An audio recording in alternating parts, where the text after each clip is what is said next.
Hello, good evening. Savva here from Football Heritage TV, joined by Steve, who looks like he's been hopefully not on the booze again. I got work in 4 hours. I ain't boozing. Nah. Good. We're joined by Dave Asprey, the world's biggest Nottingham Forest fan. Not the world's oldest, but the world's biggest. Almost, dear boy. Oh, is that a Viennese? Has it got chocolate in the middle? No, it's one of those Kellogg's bars with a herbal tea. Oh, I started to get excited. That's why this is so gorgeous and young. And if that wasn't enough, we have got the Wout Weghorst fan club, the leader of the Wout Weghorst fan club. He's in the chat. Staffy from Staffy TV. How are you, bro? You all right?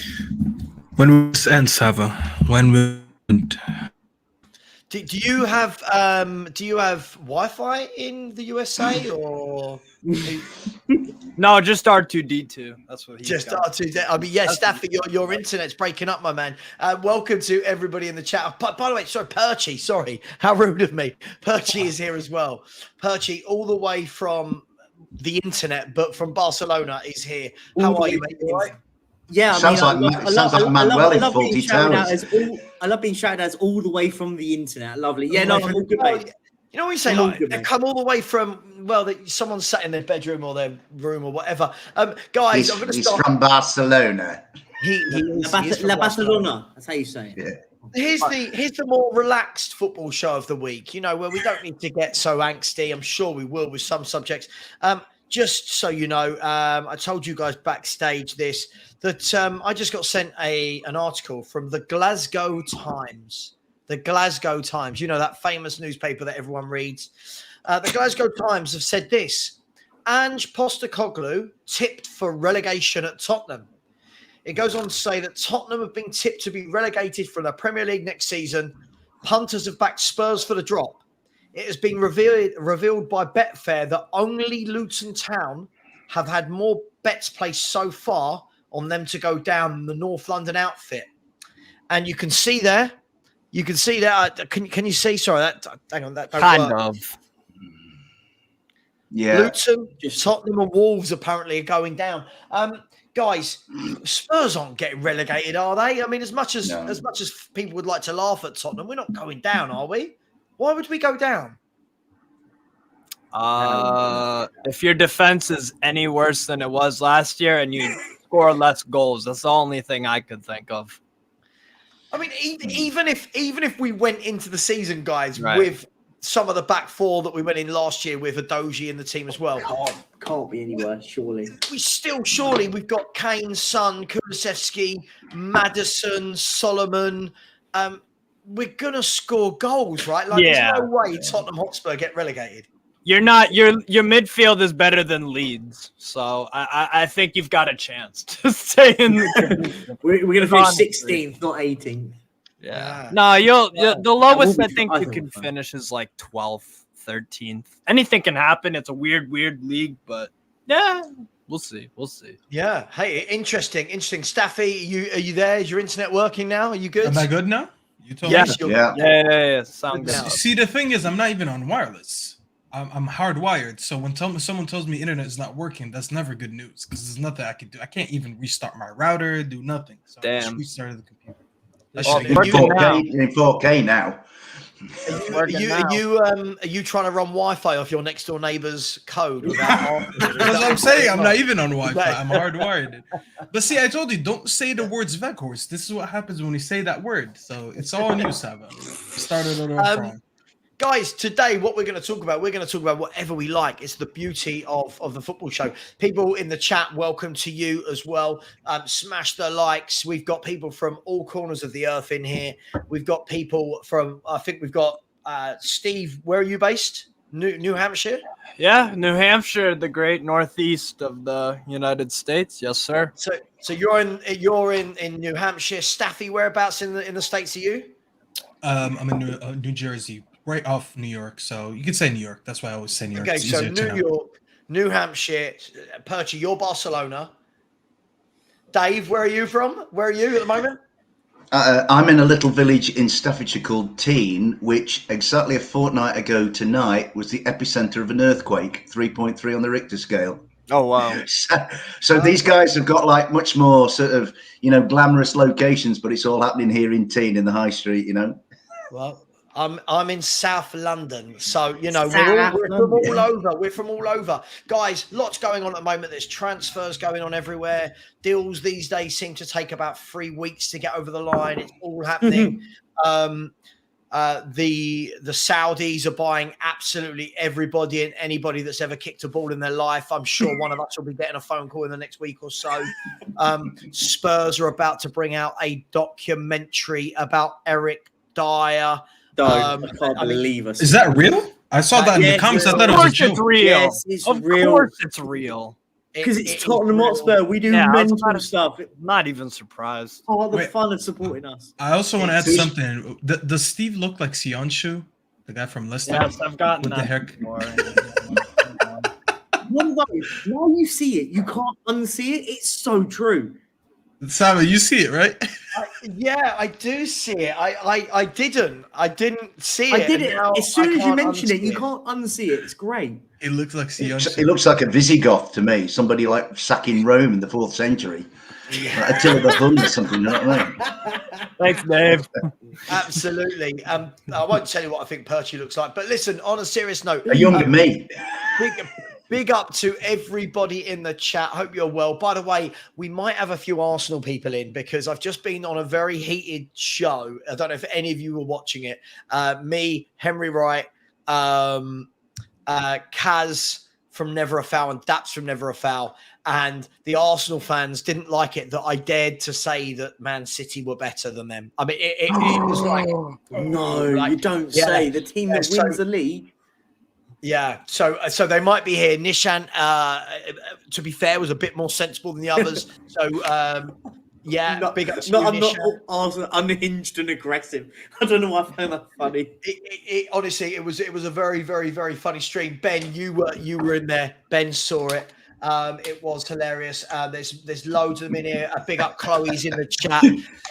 Chloe, we love having you in here as well. Good evening to Holly, who's going to be joining us next Tuesday for this show as well.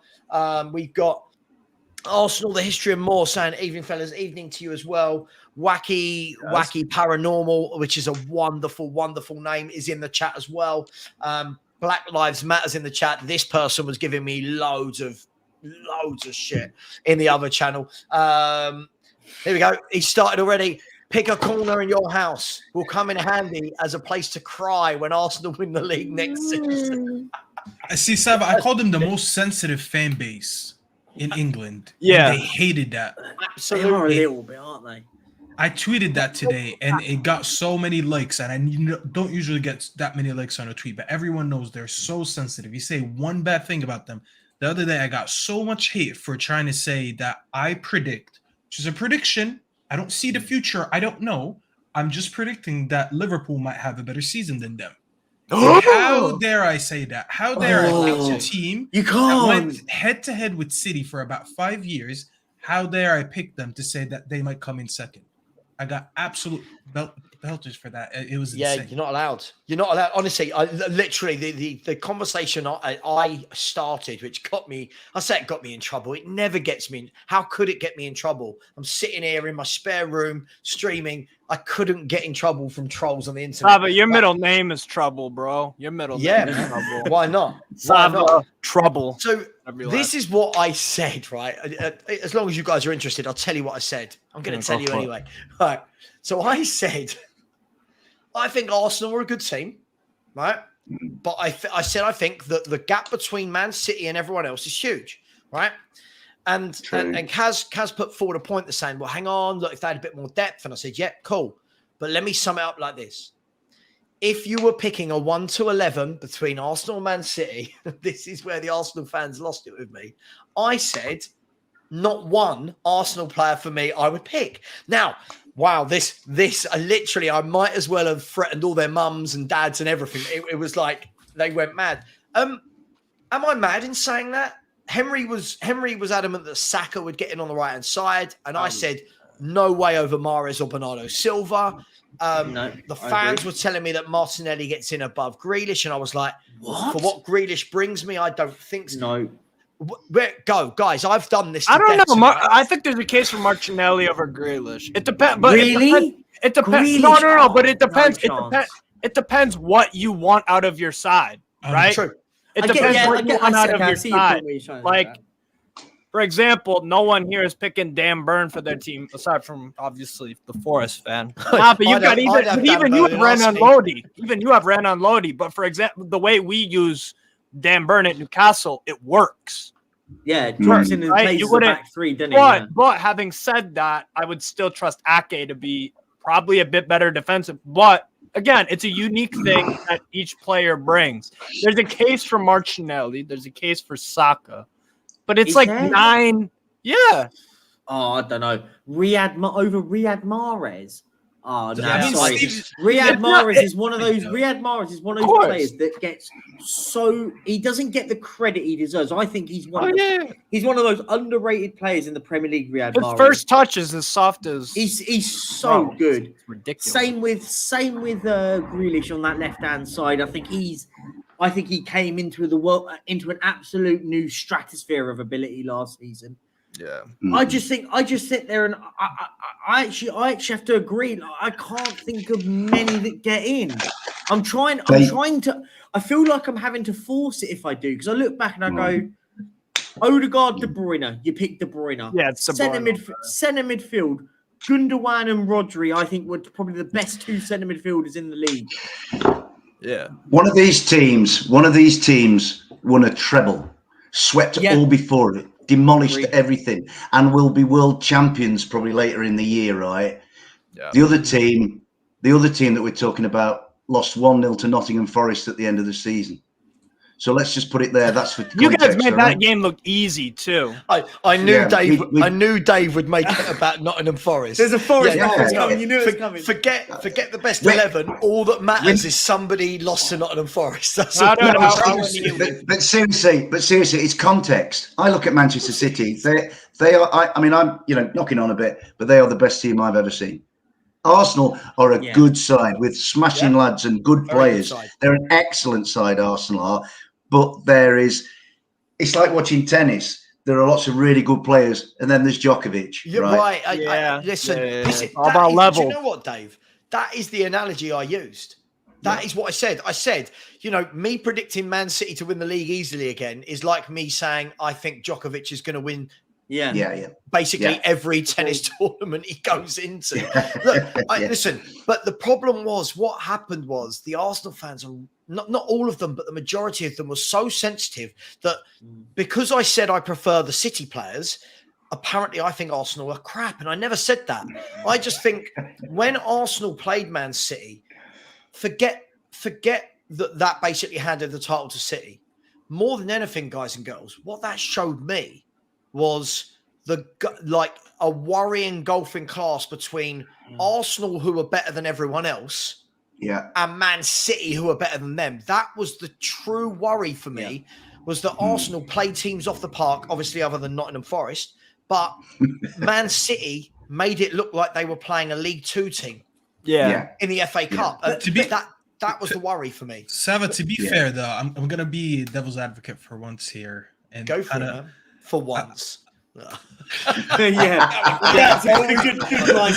He always has a comment, but here's how I feel for the Arsenal fans. I think it's the fact that you said none of their players would get in.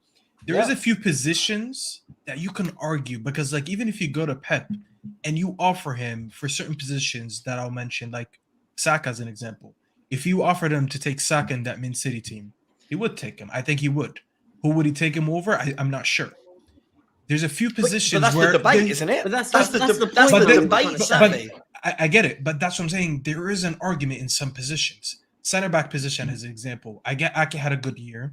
I get Akanji is good. Obviously, they have Diaz, who's amazing. Saliba get in above? But would Saliba get in? I think Saliba would get in, whether they play there's a chance 3 or a 4. Yeah. So I think Saliba would get in their midfield. I understand that Rodri probably has that. Not probably, he definitely has that position nailed down. De Bruyne, but would you put Odegaard next to them in a 3? I think you would. Would you put Saka on the right over Mahrez and Bernardo? You know, when you're looking at his age, maybe I prefer the other two, but you might say, listen, Saka in this team might have a future. Bernardo Silva's one of the best players in the Premier League. Like, you know where I we think can he's one get of the most Saka in this underrated team? players. You know where we can get Saka in this team? Left back. I knew Yeah, you were going to say that. but guys, are you hearing yourselves? No, but what we're doing here, we're trying to make a reason. This is what I think. What Savva, you were probably trying to allude to earlier. I think now what everyone's trying to do is they're trying to force a player in because they normally, you know, when we have these debates and you go a combined 11, it's normally quite easy, isn't it? You go, oh, I like him from that team, blah blah blah. We're now as a group of fivers here, we're trying to force a player to get in because we can't. Normally, the conversation is this player is better than that player gets in. But I don't think there's an argument that we can. There's an easy argument that we can go and say that every single one there's one Arsenal player that gets in is countries better than anyone else. Churchy, do you know the funny thing about the Arsenal fans? I mean, first of all, look at this comment. This is brilliant. Oh, I did see this. Savva's got the lowest footy IQ I've ever seen. Waffles so much. Odegaard's the first player since Lampard to score 15 non-penalty goals, but he won't take him. Now, hang on. I think Odegaard's a quality footballer. Yeah. Would I take him in my team? I'm putting Kevin De Bruyne, Rodri, and the only one I would probably put in there now with Gundogan moving on is maybe Rice. Now, I might consider Odegaard, but when you're saying I wouldn't take him, would I take him at Spurs all day long? Yeah. Oh, yeah. I'm talking about the team that's winning the treble. Now, just to prove to you how stupid I just say it as it is, just to prove to you how stupid these Arsenal fans are. As I said, Savva, Arsenal are getting better and more experienced. Yes. No one said they're not. That wasn't the argument, though. That wasn't the argument. The argument the wasn't whether they can't use these. It's really, really difficult. What gave you two? Van Football Vents, big up Van Football Vents. I love the name, bit tricky to say, but has said, I'm 36 and this City team are the best I've seen. Yeah. Agreed. Reese Birak has said, Man City are on a different level, 21. Don't forget they have a chance to win 4 in a row. No one has done that. Look, again, look, Pep wanted to pay 90 million for Rice. They tried to get Saka, but he wanted to sign a contract. Cool. But they didn't pay enough for Rice, did they? They didn't want him as much as you guys wanted. They don't do bidding wars, City. Right. They don't do bidding wars. And do you know why? They don't need to. That's the difference here. They don't need to go into bidding wars. Bang on, Perchy. They didn't need to. Their recruitment and Saka is, to me, looking at this, the argument that we started this discourse with, Bukayo Saka is the only Arsenal player I would put anywhere near the City squad. Yeah, agreed. He's the only one. You can make a conversation about it. And now Declan Rice has come through the door. Rice is in the conversation. But unfortunately, to me, and this is just a personal opinion, and I don't want like mass suicides in Highbury or Islington, right? I just don't think the others are quite up to it. Fine, excellent players though they are. Listen to what I'm saying. I'm qualifying my argument. Yeah, you're right. Yeah, do you know the funny thing is I get told by the Spurs fan base that I'm not harsh enough because I actually praise Arsenal for what they've done. The Arsenal fan base say I'm a salty Spurs fan who hates them, but I feel like I'm level-headed about it. Listen, maybe I would get Rice in there now that Gundogan's moved on. Maybe I would consider Odegaard, but I'm not picking Bukayo Saka over players like Mahrez and Bernardo Silva. Those boys make football look really easy. Those boys. I love watching Bernardo Silva. Are ridiculous. Do you know what I mean? Look what they did to Real Madrid in that semi-final second leg, and they find any kind of logical rationale as to why Arsenal could be even in the same county. They met in the league, it was like Tottenham. Yeah. I mean, they made Real Madrid look like Tottenham in 2 legs. It was mad. It did. Listen, so like, I just thought that was interesting, and that's gone on for 20 minutes. But I just thought it was really interesting. Obviously, I got loads of hate for it, but it's just like join the club, Savva. Join the club. Don't worry about it. Look at my background right here. Do you see my background? Do you know why I put this here? Yeah, is that the Arsenal? That Cazorla? Oh, is that the Put me on the big cameraman screen. was doing the? Put me on the big screen so you can see it. Okay. All right, yeah. Do you see who it is? Oh, that's the guard of honor, isn't it? I see. The guard of honor The for guard Van of honor. Persie. That's funny. Listen, I'm see. telling you, they're the most sensitive fan base on YouTube. So if they want to hate me, I give them the reason to hate me. There you go. Now at least when you curse me out in the comments, it's justified. So there you go. Yeah. Your friend is back again, by the way. I love it. Listen, I love these people. Black Lives Matter has said, at Spurs fans are correct because you are a Chelsea fan. Yeah, I don't know. You got me. Oh my God, you got me. Let's talk about my club Chelsea then. Let's do that for a minute. Chelsea have sold yet more players. More players have gone out the door this week. Loftus-Cheek finally signed. Pulisic just signed for AC Milan. There's talks today of that Chelsea are trying to find a solution with Inter Milan for Lukaku. They're trying to find a solution with absolutely anybody in Saudi Arabia that will take Aubameyang. Guys, this is going to be a completely new Chelsea squad, isn't it? They are ripping it up, aren't they? It's how a proper rebuild should go. It's how it's what clubs like an Eintracht Frankfurt the year they won the Europa League.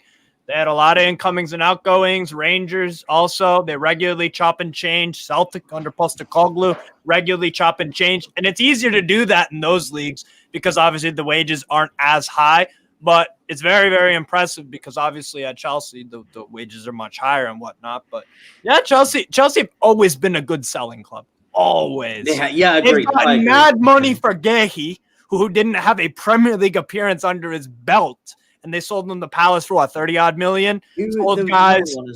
Sold guys like Tammy Abraham for some good money. Livramento, who didn't play a Premier League minute for them. You've got Tomori as well, who went to AC Milan, who didn't really play that much for them. They got a pretty penny for Zuma. They've always been a pretty damn good selling club, especially with rising assets. And now they're really flexing their muscles when it comes to, I don't want these players anymore. What they do, Stephen, what you've made a good point of, what Chelsea are very good at is they assess it very well and go, they're not good. They're not going to get into the first team very quickly. Let's get assets and then improve our first team with selling those assets. And Chelsea are brilliant at doing that. Yeah. Like let's be honest. I'm not saying that I'm not going to say they will, but if they think that Levi Colwill won't get into the first team, they will go and sell him. They're already talking about selling him to Brighton for 40-50 million pound.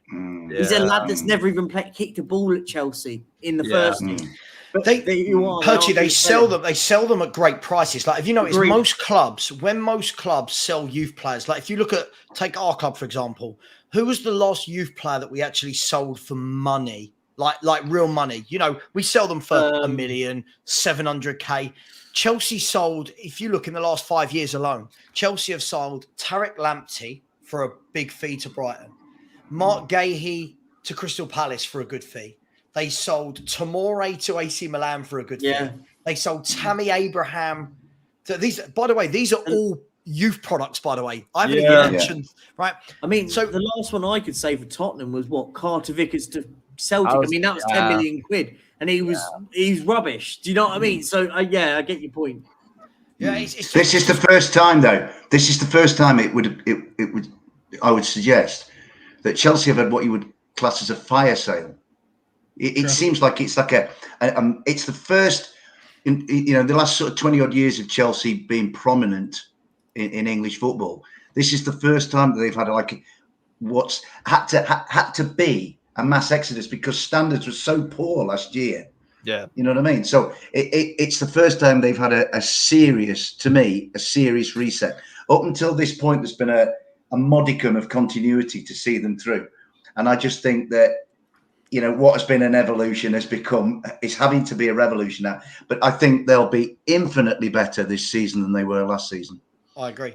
And I think that's the thing. A lot of people are discounting straight away. I think everyone's just saying, "Oh, Newcastle will do it, Man U do it, City do it, Arsenal do it," but Liverpool are going to be stronger. Yeah, Chelsea are playing once a week and have got. Yeah, they're only keeping players that Pochettino wants to keep.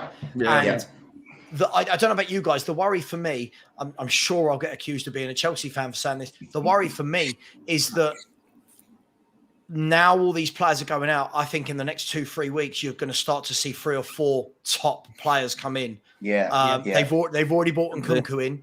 They've bought a couple of young Brazilians. Now I think you're going to see the likes of Moises Caicedo, maybe a Vlahovic, maybe that's the scary thing. Is anyone else concerned they should about go, Chelsea bro? They should. No, Savva, I completely agree with you. I think they might go for like a Jonathan David. I would go for Jonathan David over Vlahovic. That's me, and I think because Jonathan David, I think will leave Lille this summer.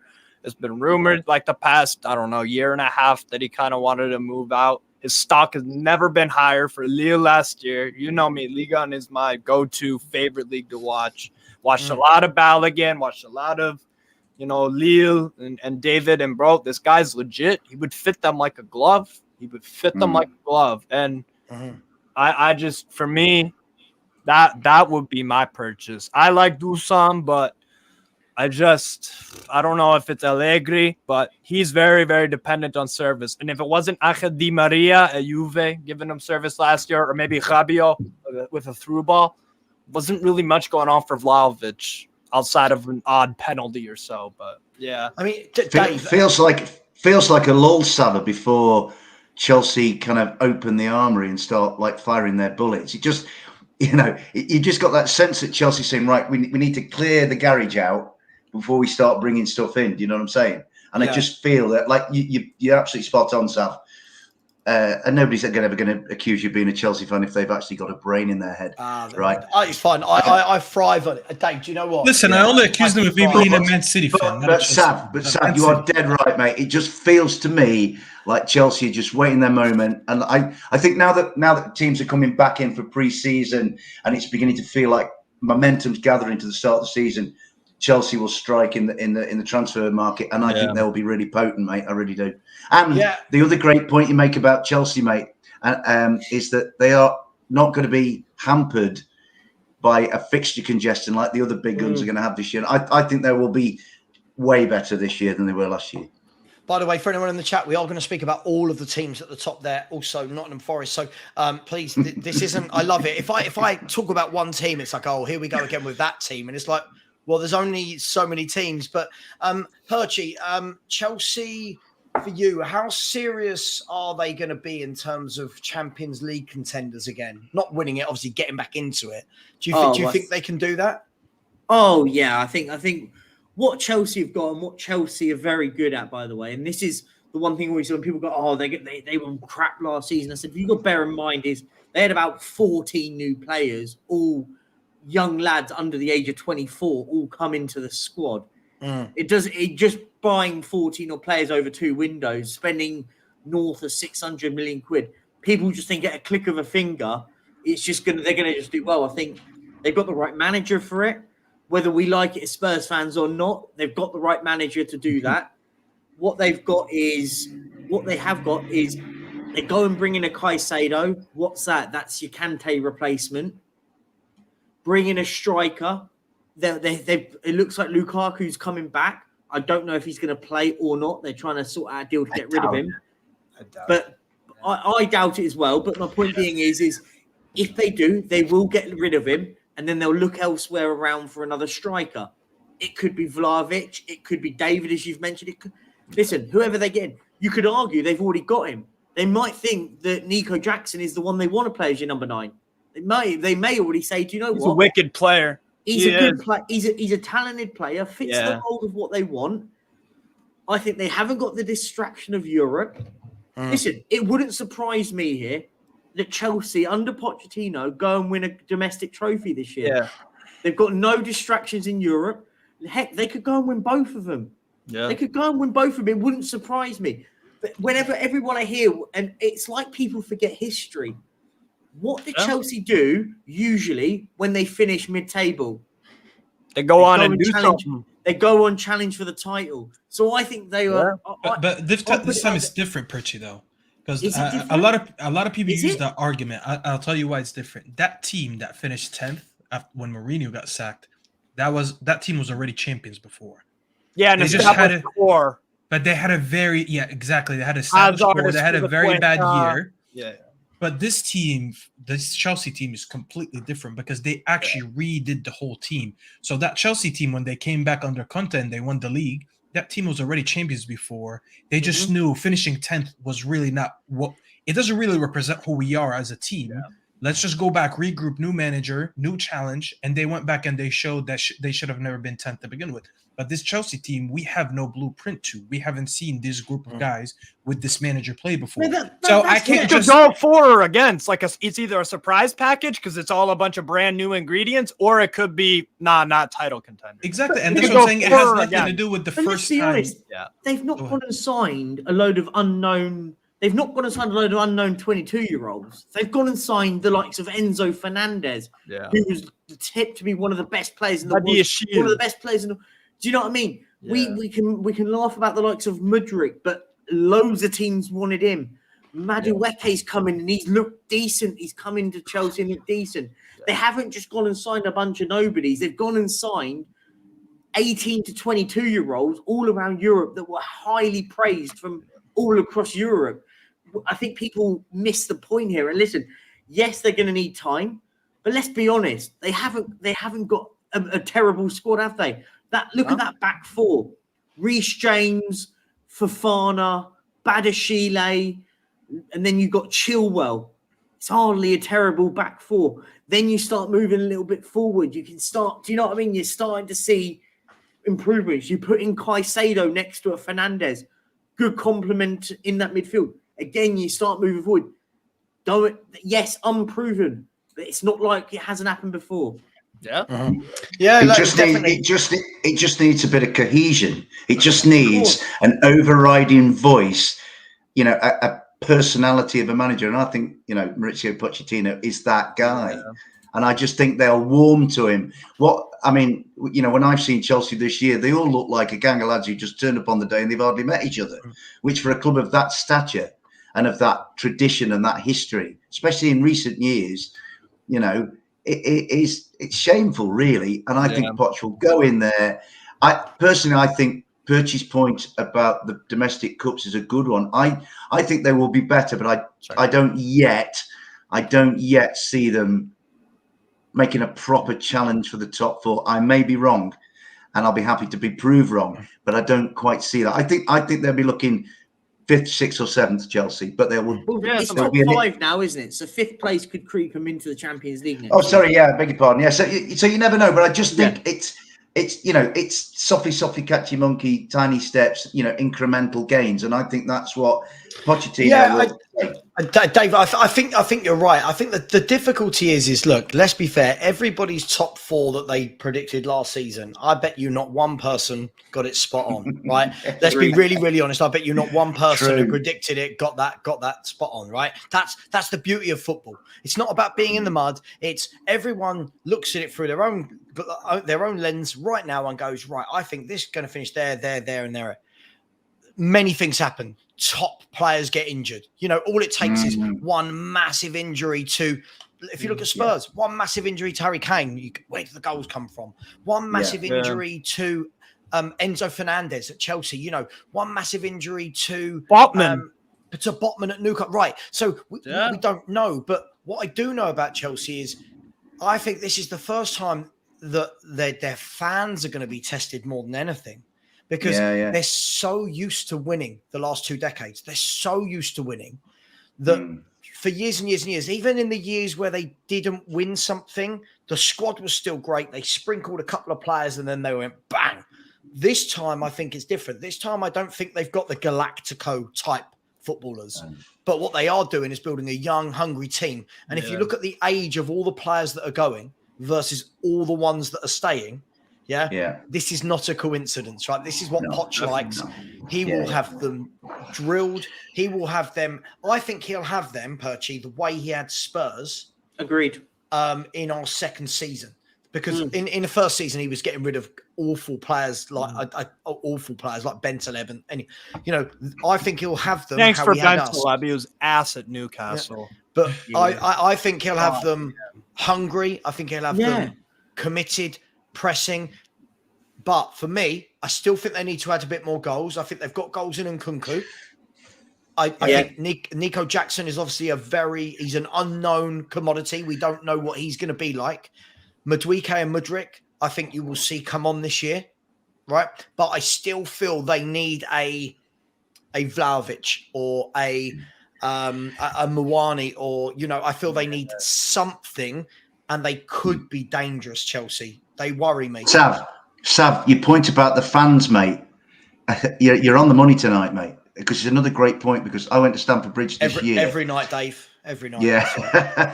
I could not believe, Sav, and I'll say this to the other three lads as well, I could not believe at Stamford Bridge that day I went, how disengaged from their team the Chelsea fans were. They were, and they were like empty seats dotted round. Now, they would be closer in engagement than they were previously, with Pochettino, because they'll be fascinated to see what he's going to do. But they need to the team and the support at Chelsea need to meet in the middle. You know what I mean? And I was actually really shocked on that day just how little hostility there was to us as a visiting team. And actually, it was almost like they were all sat in the stands around Stamford Bridge, looking at their phone, checking their social media, and wondering what was. It was like COVID when they had the cardboard cutouts. Yeah. It was. Oh God, remember that. Yeah, so a successful team will drag its 12th man into the mix, and Chelsea need to do that big style. Yeah, and I think one of the things that we have to take into account as well is and we'll move on from Chelsea in a second, but even with a player like Conor Gallagher, it doesn't matter whether you love him or hate him. That guy runs and runs and runs and runs. Yeah, right. It's good. Poch will, if he stays, Poch will love that. Poch will absolutely love that guy if he stays. He'll utilize him, and he will. He will. I can see that a little bit.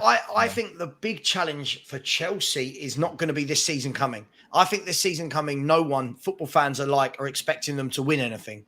I think the year after, if they get back in the Champions League, that is when the pressure's going to go on to Chelsea, but more importantly onto Poch, because Poch in this country didn't get over the line. And that is where it's going to be a big challenge for him is, all right, mate, we've now gone and bought you £100 million strikers, £100 million goalkeepers.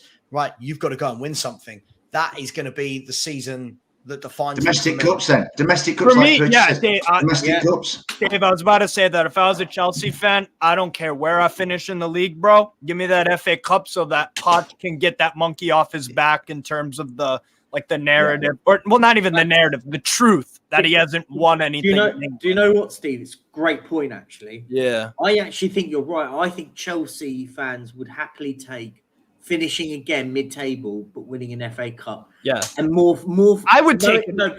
But normally Chelsea want to go further. They want to.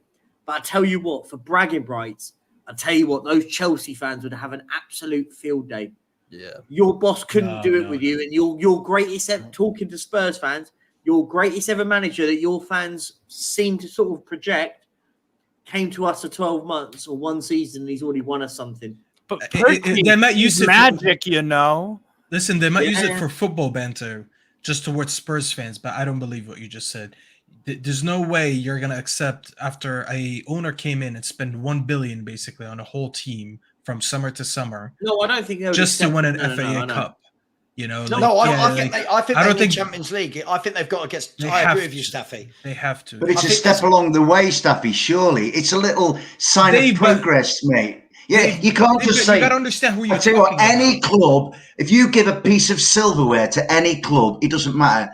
They're going to see it as a sign of progress in the right direction. Chelsea. Dave, I disagree. I don't think the Chelsea fans. They just won the Champions League. Well, they're going to have to get real. They're going to have to get real. Look what they won or didn't win last year. Look where they were. I agree with you. I agree with you. Just quickly, you know me, I like to call out idiots. Jib is one of the biggest idiots. Sav loves talking about legs and runners for these mid-dud players as an excuse for their ability. I mean, I literally just said Conor Gallagher, who I don't think is a great player, but he will love him for his energy. I mean, literally. You even said, regardless of what you think of Gallagher. Exactly. Yeah. The problem is idiots like this don't have, I swear it's a lot of people that are hard of hearing. I truly believe that, because this is not what I said at all. It's such a. It's what this generation is, Sav. It's the iPad generation where you can't focus on nothing for more than 5 seconds. Oh, mate, it's absolutely unbelievable how people can't listen. I'll quickly go round and listen. We'll do Arsenal because we talked about Arsenal before. I'm going to go round with Arsenal, then with Chelsea. As it stands right now, so with the players they've got right now, I'm not asking you to predict who they're going to sign. Where are Arsenal finishing next season? I'll start with you, Staffy. Right now, as of 11th of July, there's a long way to go. Where are Arsenal finishing next year? I think third. Third? Okay. Yeah. Steve? Fourth. Okay, fourth. All right. Dave? Third. Perchy? Third. And I'm gonna make that 4 thirds and a fourth. I mean, look. So for the Arsenal fans, we've all just given you Champions League football. By the way, don't shoot us. We've all given you Champions League football. Oh, they're gonna shoot us. Not like you're gonna win it, but yeah, there you go. Yeah. Okay. Same question then. This probably be a little bit tougher. Staffy, we'll start with you again. Same process. Chelsea next season as it stands. I mean, are we talking about Caicedo coming in, or as it stands right now? I mean, take it how you want it. I mean, let's be fair. They're going to get him. The guy is twerking hard. Sure, let's assume they get Caicedo. Yeah. I'm gonna assume they get him. I don't think there's a world where they don't get him because it would be a mess for them. There's no way you can't get him after all that. So I'll say 6. 6th. Okay, Steve. I'm gonna say 7th. 7th. Yeah. Dave? 6th. 6th. Okay. Perchy. 4th. 4th. Okay. And they call me a Chelsea fan. It's that guy. He's the Chelsea fan. Wait, now I want to do the top 4. Now I want to do the top 4 because I want to know who Hang on. That's not the process we're going to do here. Don't worry, Staffy. You relax, my friend. All right. You relax while you're stealing your next door. I better get a pen. I'm going to say 2nd. God. No, I'm not. Damn. I got scared. You trickster. I'm going to go with 5th. I think they're going to go with 5th, and then there'll be a huge conspiracy when 5th gets Champions League as well. I think they'll finish 5th. Is where I think. Look at it again. I told you this guy don't listen, does he? You guys can't go from hyping Chelsea up for the past 15 minutes to put in the mid-table. I mean, yes, we can, and we have done. Mid-table is 10th and above. Perchy went 4th. I was going to say, sorry, Jib, we're not doing the mid-table thing. I had to sit through a stream for half an hour. Savva trying to explain to someone what mid-table was. Please, we know it's not mid-table. We've had this discussion. Remind me of that. No one said 10th here, so no one said 10th here. So I don't want to know where they're going to finish yet. We're going to talk about them first, and then we're going to go into this. We're going to talk about Steve's Newcastle. Well, one 1/20th of the team Steve supports. We're going to go with Newcastle United. Guys and girls, I don't save your prediction on position for when we finish talking about them. Yep.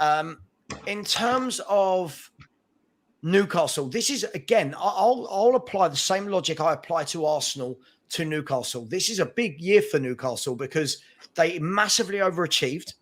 They got that top 4 when I don't think anyone was giving them a hope of that in the summer last year.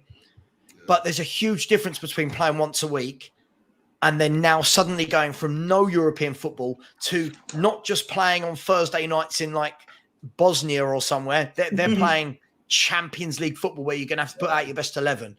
So this is a big year for Newcastle. Steve, you're the Newcastle fan. Let's start with you. Have Newcastle done enough? Will Newcastle do enough from a transfer perspective to get back in that top 4? Because so far, Tonali looks a great signing.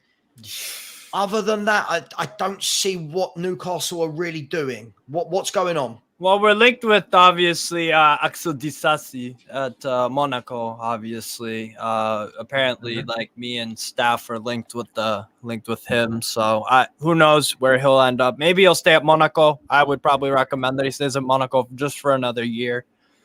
just to kind of establish himself there. But anyway, I would take him regardless, though. But in terms of what we've done and what I think we still probably need to do, I think a backup right back or a starting left back would be great. A third choice striker would be kind of optimal as well, just because if Isak does go down, or a Callum Wilson, or both, then it's like, and both of those guys have had kind of a bit of injury problems. Definitely on the side of Wilson. And Isak obviously missed a lot of time for us last year. And then you saw as soon as Isak came in, scoring goals, assisting, dribbling, he's terrific, man. So I think the Harvey Barnes inclusion will be a massive one. It's a good signing. It wasn't a guy that I was thinking about him before the summer started, but he wasn't like, oh, need Harvey Barnes, need him. But that's a good signing. He adds goals and assists, productive, good ability on the ball. I like his attitude and everything. Decent signing for us. So, yeah, I think for me, get in a Harvey Barnes, and then I think an attacking fullback would do.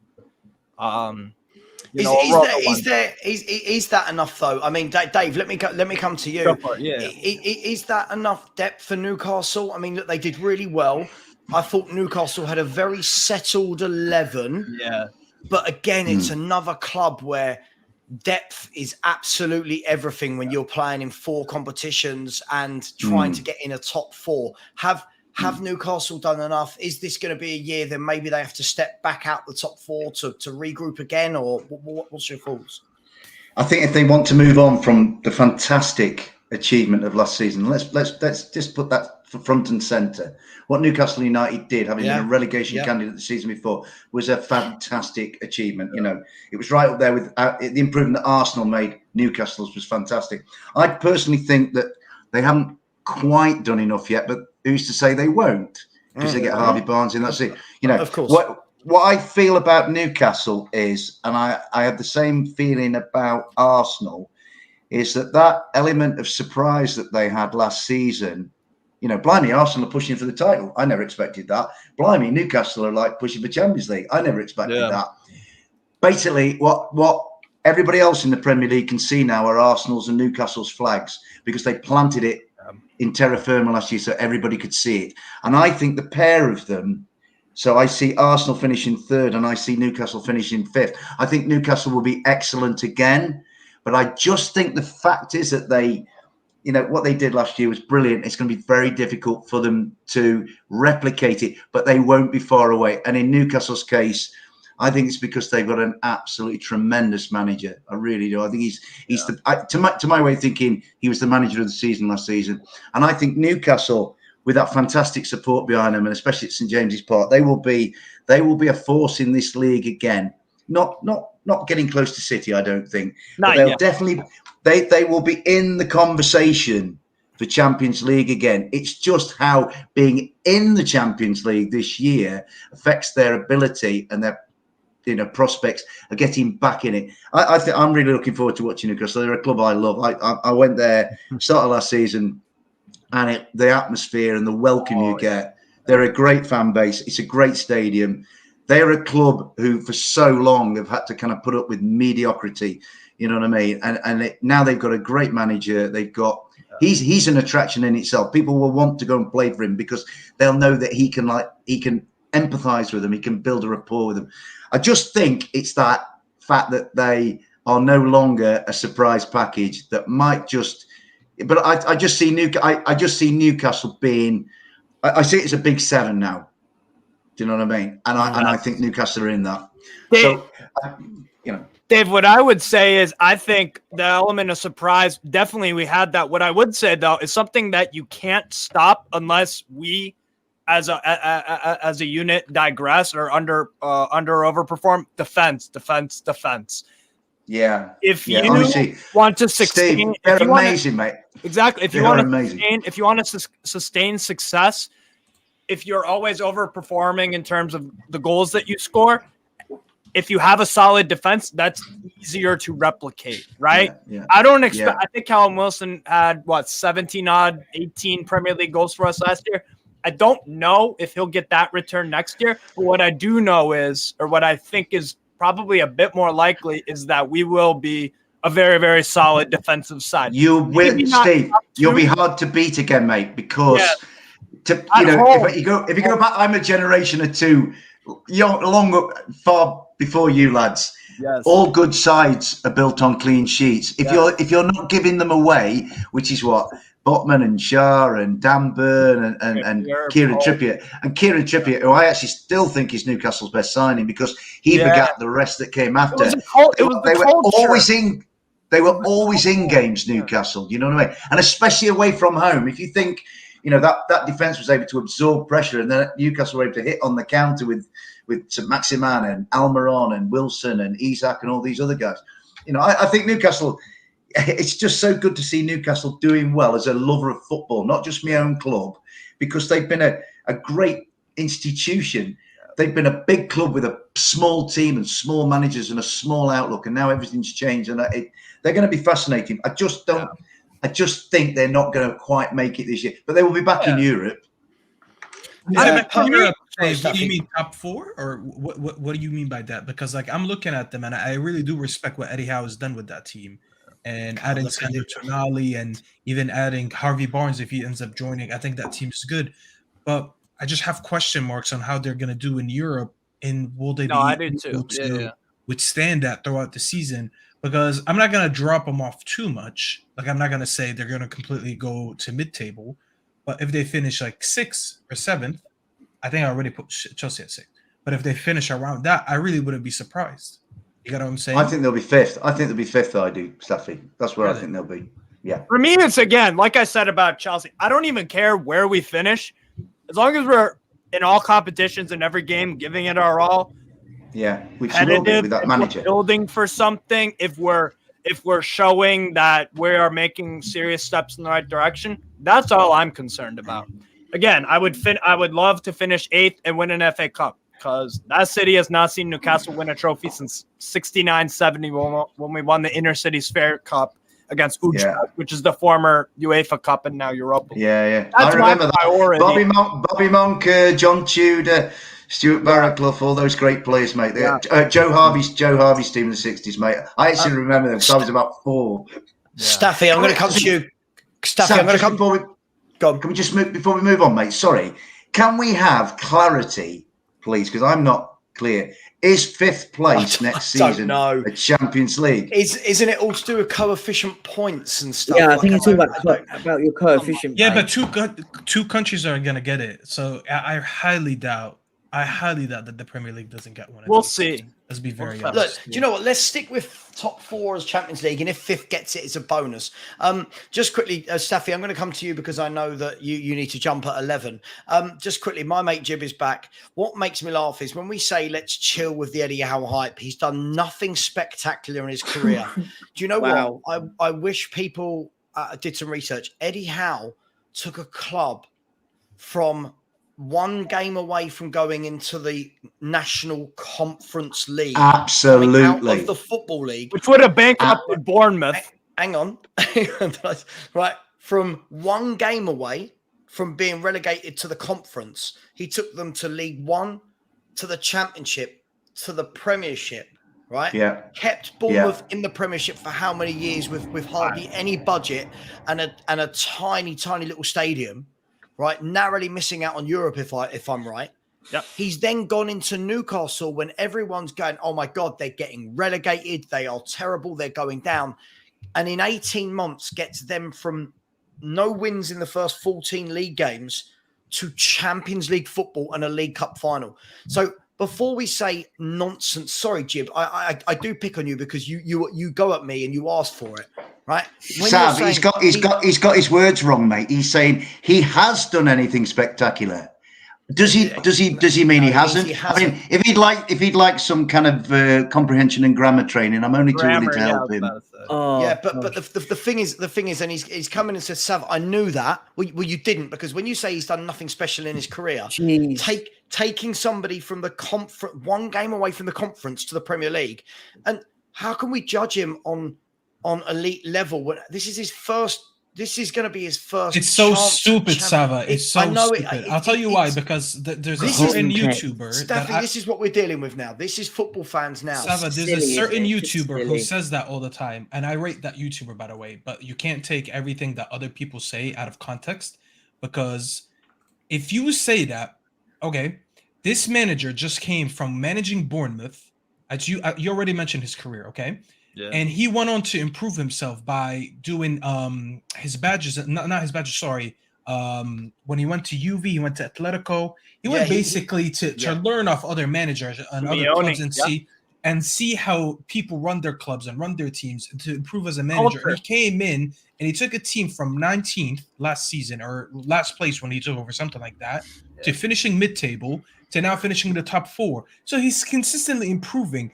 If he would have came in and took over a Man United, a Man City, a Liverpool, and he made them worse, you would be like, all right, you got to judge it by elite trophies. But this guy took a team that was about to get relegated. I can't just dismiss everything. I'd be like, well, he has no trophies, so let's not hype him up.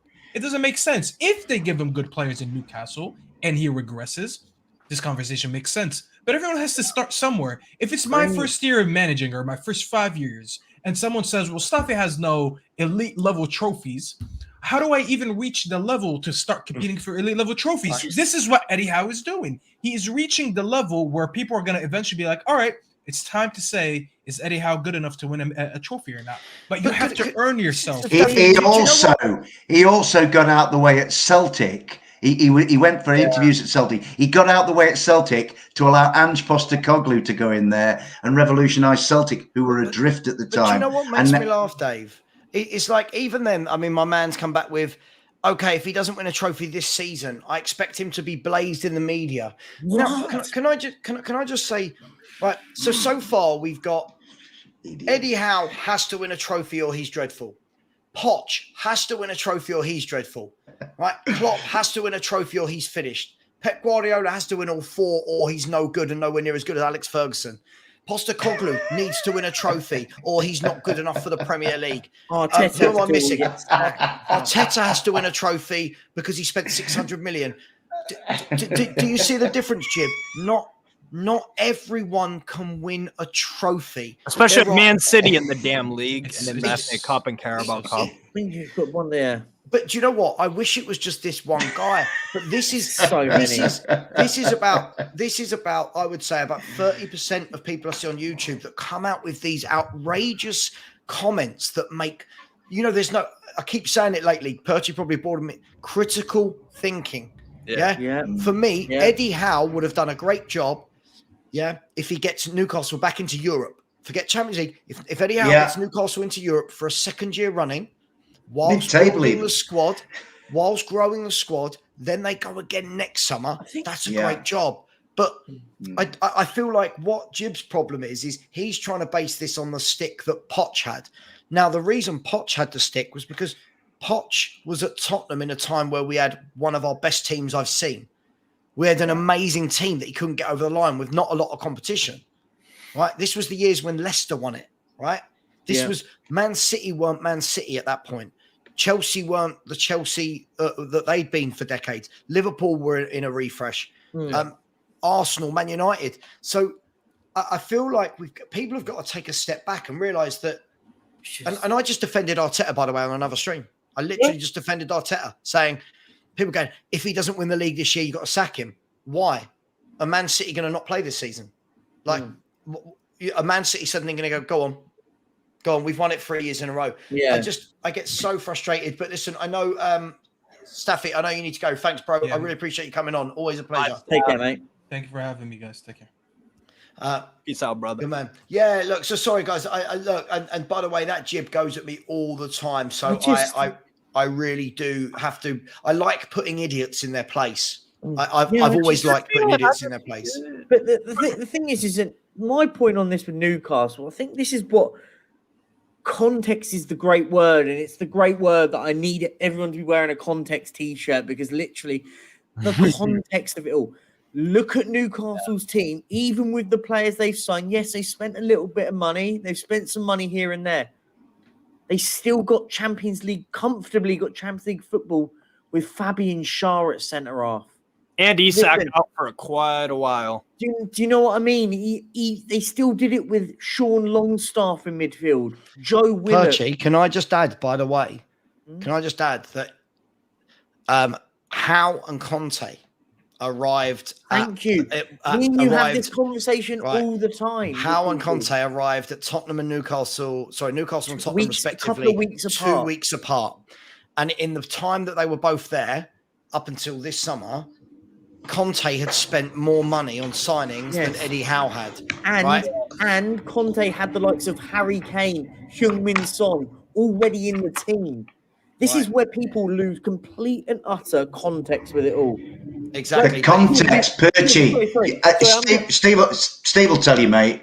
The context for me is where Newcastle are now under Eddie Howe and Jason Tyndall, and where they were under Steve Bruce. Right? Do you want context? Dave, there it is. No, Dave, that's the point. And Jib's just put a message. Perchy, they haven't spent a little bit. Spurs spent more money than Newcastle in the same period. Yet we've regressed, and they've progressed up. Yeah. Whilst having Sean Longstaff, Joe Willett, Fabian Schär, Dan Burn, all in this team. Like, it's balmy how people don't see it. All of whom have been improved. All of those teams. Let's be frank and honest. And me and Savva will get bored because I say this all the time. Spurs fans wouldn't have had any single one of those players at Tottenham. Not one. Everyone told me, Savva and all these lot were streaming, Sven Botman's terrible. You don't want him. He's not great. He goes to Newcastle and then everyone goes, oh my God, I wish we could have signed a Botman. Well, you were telling me 12 months ago that he wasn't good enough. It's insane. How Archie, I just give up. I've given up. But Steve, do you know what the problem is? Do you know what the problem is, Steve? But hang on, Perchy, look. Conte wasn't backed. Hang on. Did you do? He spent more money than Eddie Howe in the same amount of time. Eddie Howe took Newcastle from the bottom of the table to Champions League in 18 months. Yeah. In that same time frame, Antonio Conte took Spurs where? To playing some of the worst football we'd ever seen in our lives. And getting us out of Europe for the first time in how long? And Jib, Perchy, come on, no one said Sven Botman was terrible. Yes, they did. Savva, if Ronaldo's terrible right now. If you need to. So many people going, you don't want Botman. You're better off getting insert this one. Exactly, Phil. Context. This is mental. I honestly, the amount of people that have gone backwards on their word about what Eddie Howe's done. The fact is the amount of people went, nah, he's rubbish. What? He got Newcastle into the Champions League. This is the same team, minus, as I said, Pope, Botman, Trippier, Bruno G. I'm trying to, you'll shut him, Gimaresh. Quality player. Isaac. Let's be honest. Dan Burn. Who else? Dan Burn. Who else is Target. Matt Target. Okay, but I'm not being funny. No Spurs fan would have had Dan Burn or Target in at centre left back, would they? Right. Let's be frank and honest. Everyone was telling me that we've got an absolute elite player in Ivan Perisic. So before people start going absolutely mental with what they say, he's still doing it. Yes, they've brought in quality, but they haven't gone and revolutionised it. They haven't just gone and spent £1 billion and gutted 11 out and brought in 11. It's mental, and it really irritates me. Perchy, look at what I did this. I did this a little bit. Sorry, Jib. I'm sorry, but I have to. So you're telling me that the signings Eddie Howe went aren't club signings? They're still there. Was Ivan Perisic a club signing? Because it's funny because Conte's gone, but Perisic is still here. Every single player is a club signing, no matter what you want to. Yeah, can I just say, Perchy, that's a great point. What is the difference between a signing and a club signing? Because to me, that's a schizophrenic club. That I have to finish this. We all knew Conte wanted Bastoni. Bastoni didn't want to come to Tottenham. Oh my God! Part of that don't you understand? Sorry. I'm gonna get told off by my neighbours. Hang on. I'll tell you what makes me laugh. Right, this is what makes me laugh is. Lots of people now, even Phil's jumping in again. Phil, this is wrong. I did many shows last summer. Right, where people were coming in, and Kuva was doing the shows with me, and I was doing shows with Stel and with Henry, and we were saying, what about Botman? What about Botman? And people were going, no, he's not that good. He's only done it in France. People were saying he wasn't good, Phil. Listen, Spurs fans do this a lot. Last year, I remember saying, do you know what? If Ake's available, we should get Ake. No, he's rubbish. Look at him. He's rubbish. He can't. Spurs fans do this a lot. Everyone is rubbish. Another club gets them, and all of a sudden it's, but they were backed with good signings.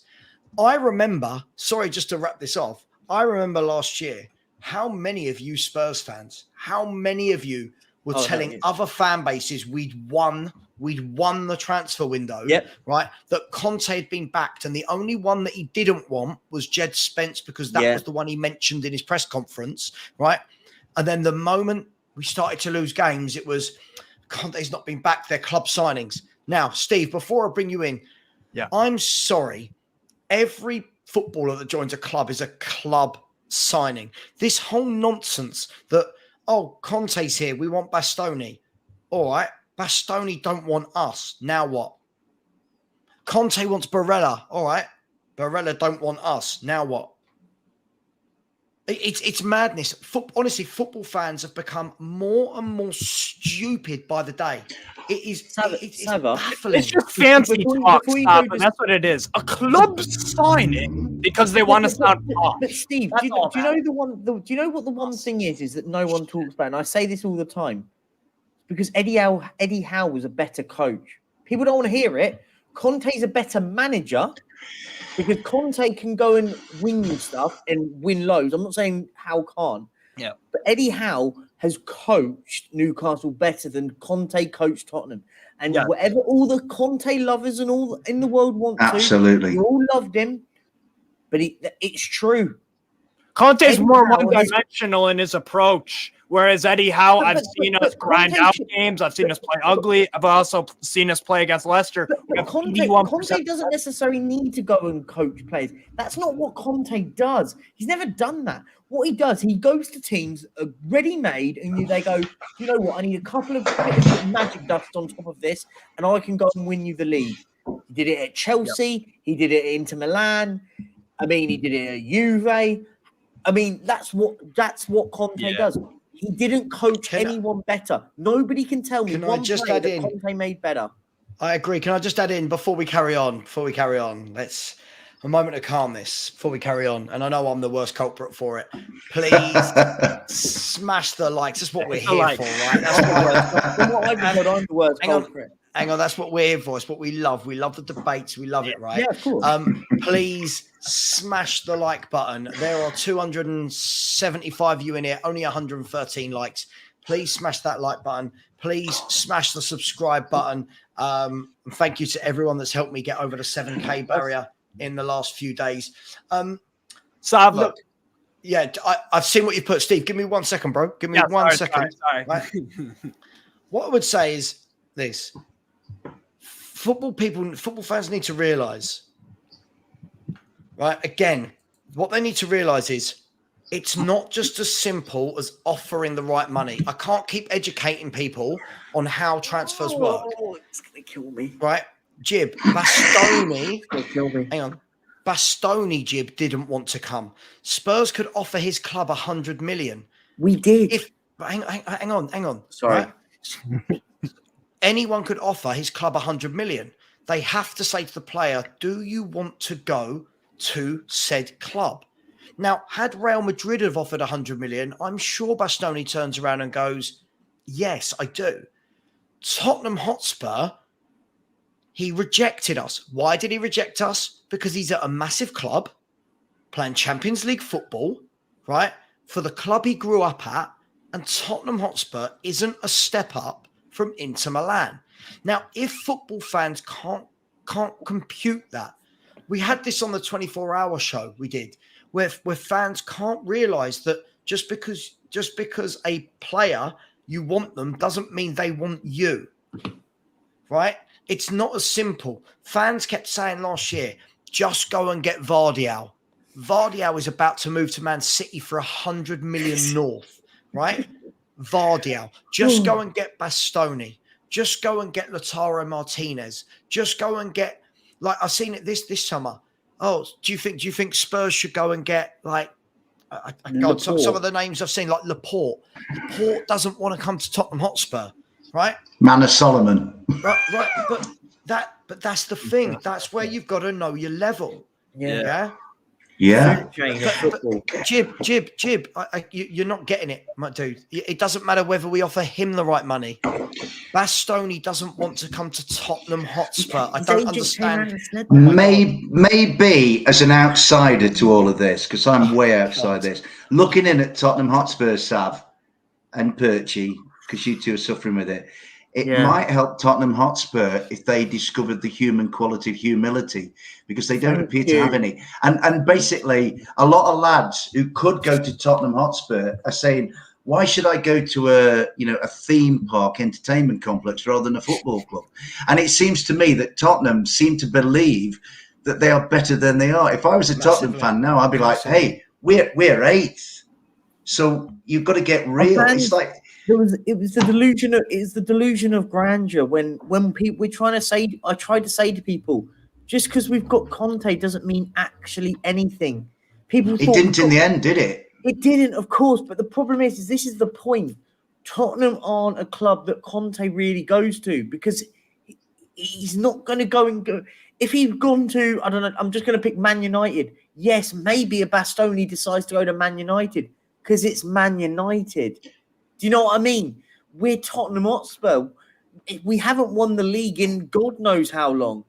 Do you know what? You know when you've got when I think Jib is either 12 or a troll. Listen, ridiculous. Tottenham Hotspur, we need to know our place, right?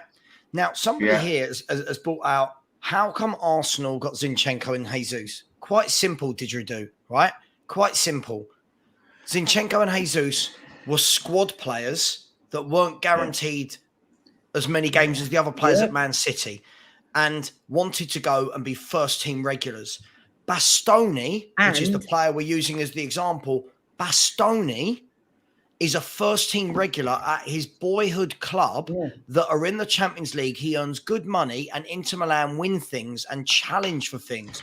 Plus, Arteta would have known Zinchenko and Jesus. There are human nuances to all of these. Sab, what you're saying. There are human nuances to all of these moves. It's not money. It's not moving a piece across a chessboard to another location. The guy, you just hit it on the nail there. Bastoni is a Milanese guy. He's playing for his boyhood club. That is important. So you could put money on the table to him, but he's going to say, well, my heart resides here and I don't care about my wallet. And it seems a lot of these guys making comments in here have never actually played football. Are they just doing that on FIFA? Dave, but do you know what it is? This is the amazing thing. When we move forward 12 months after the Bastoni thing, what's happened? He's played in a Champions League final, and he's just gone and signed a massive contract with his boyhood club. Tells you everything.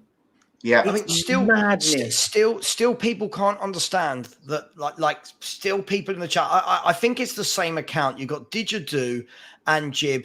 No reason why we couldn't have got Laporte if Newcastle got Tonali. I don't care what anyone. Like, I'm gonna move on. It's frustrating. Do you know what? Honestly, sometimes I wake up in the morning. I think to myself, have I got the energy to stream today? Because I know, right? Because I know that I'm going to be dealing with uneducated idiots, right? Now, like this person, sorry if I offended you. No, but it's not. Seriously, right? It's not. Jib, dude, take a step back, right? Listen, there's a difference between being a passionate fan that wants your club to sign the best players and being that best player. Let me give you an example, right? If I am Laporte, let's use Laporte. I play for Man City, right? I play for Spain.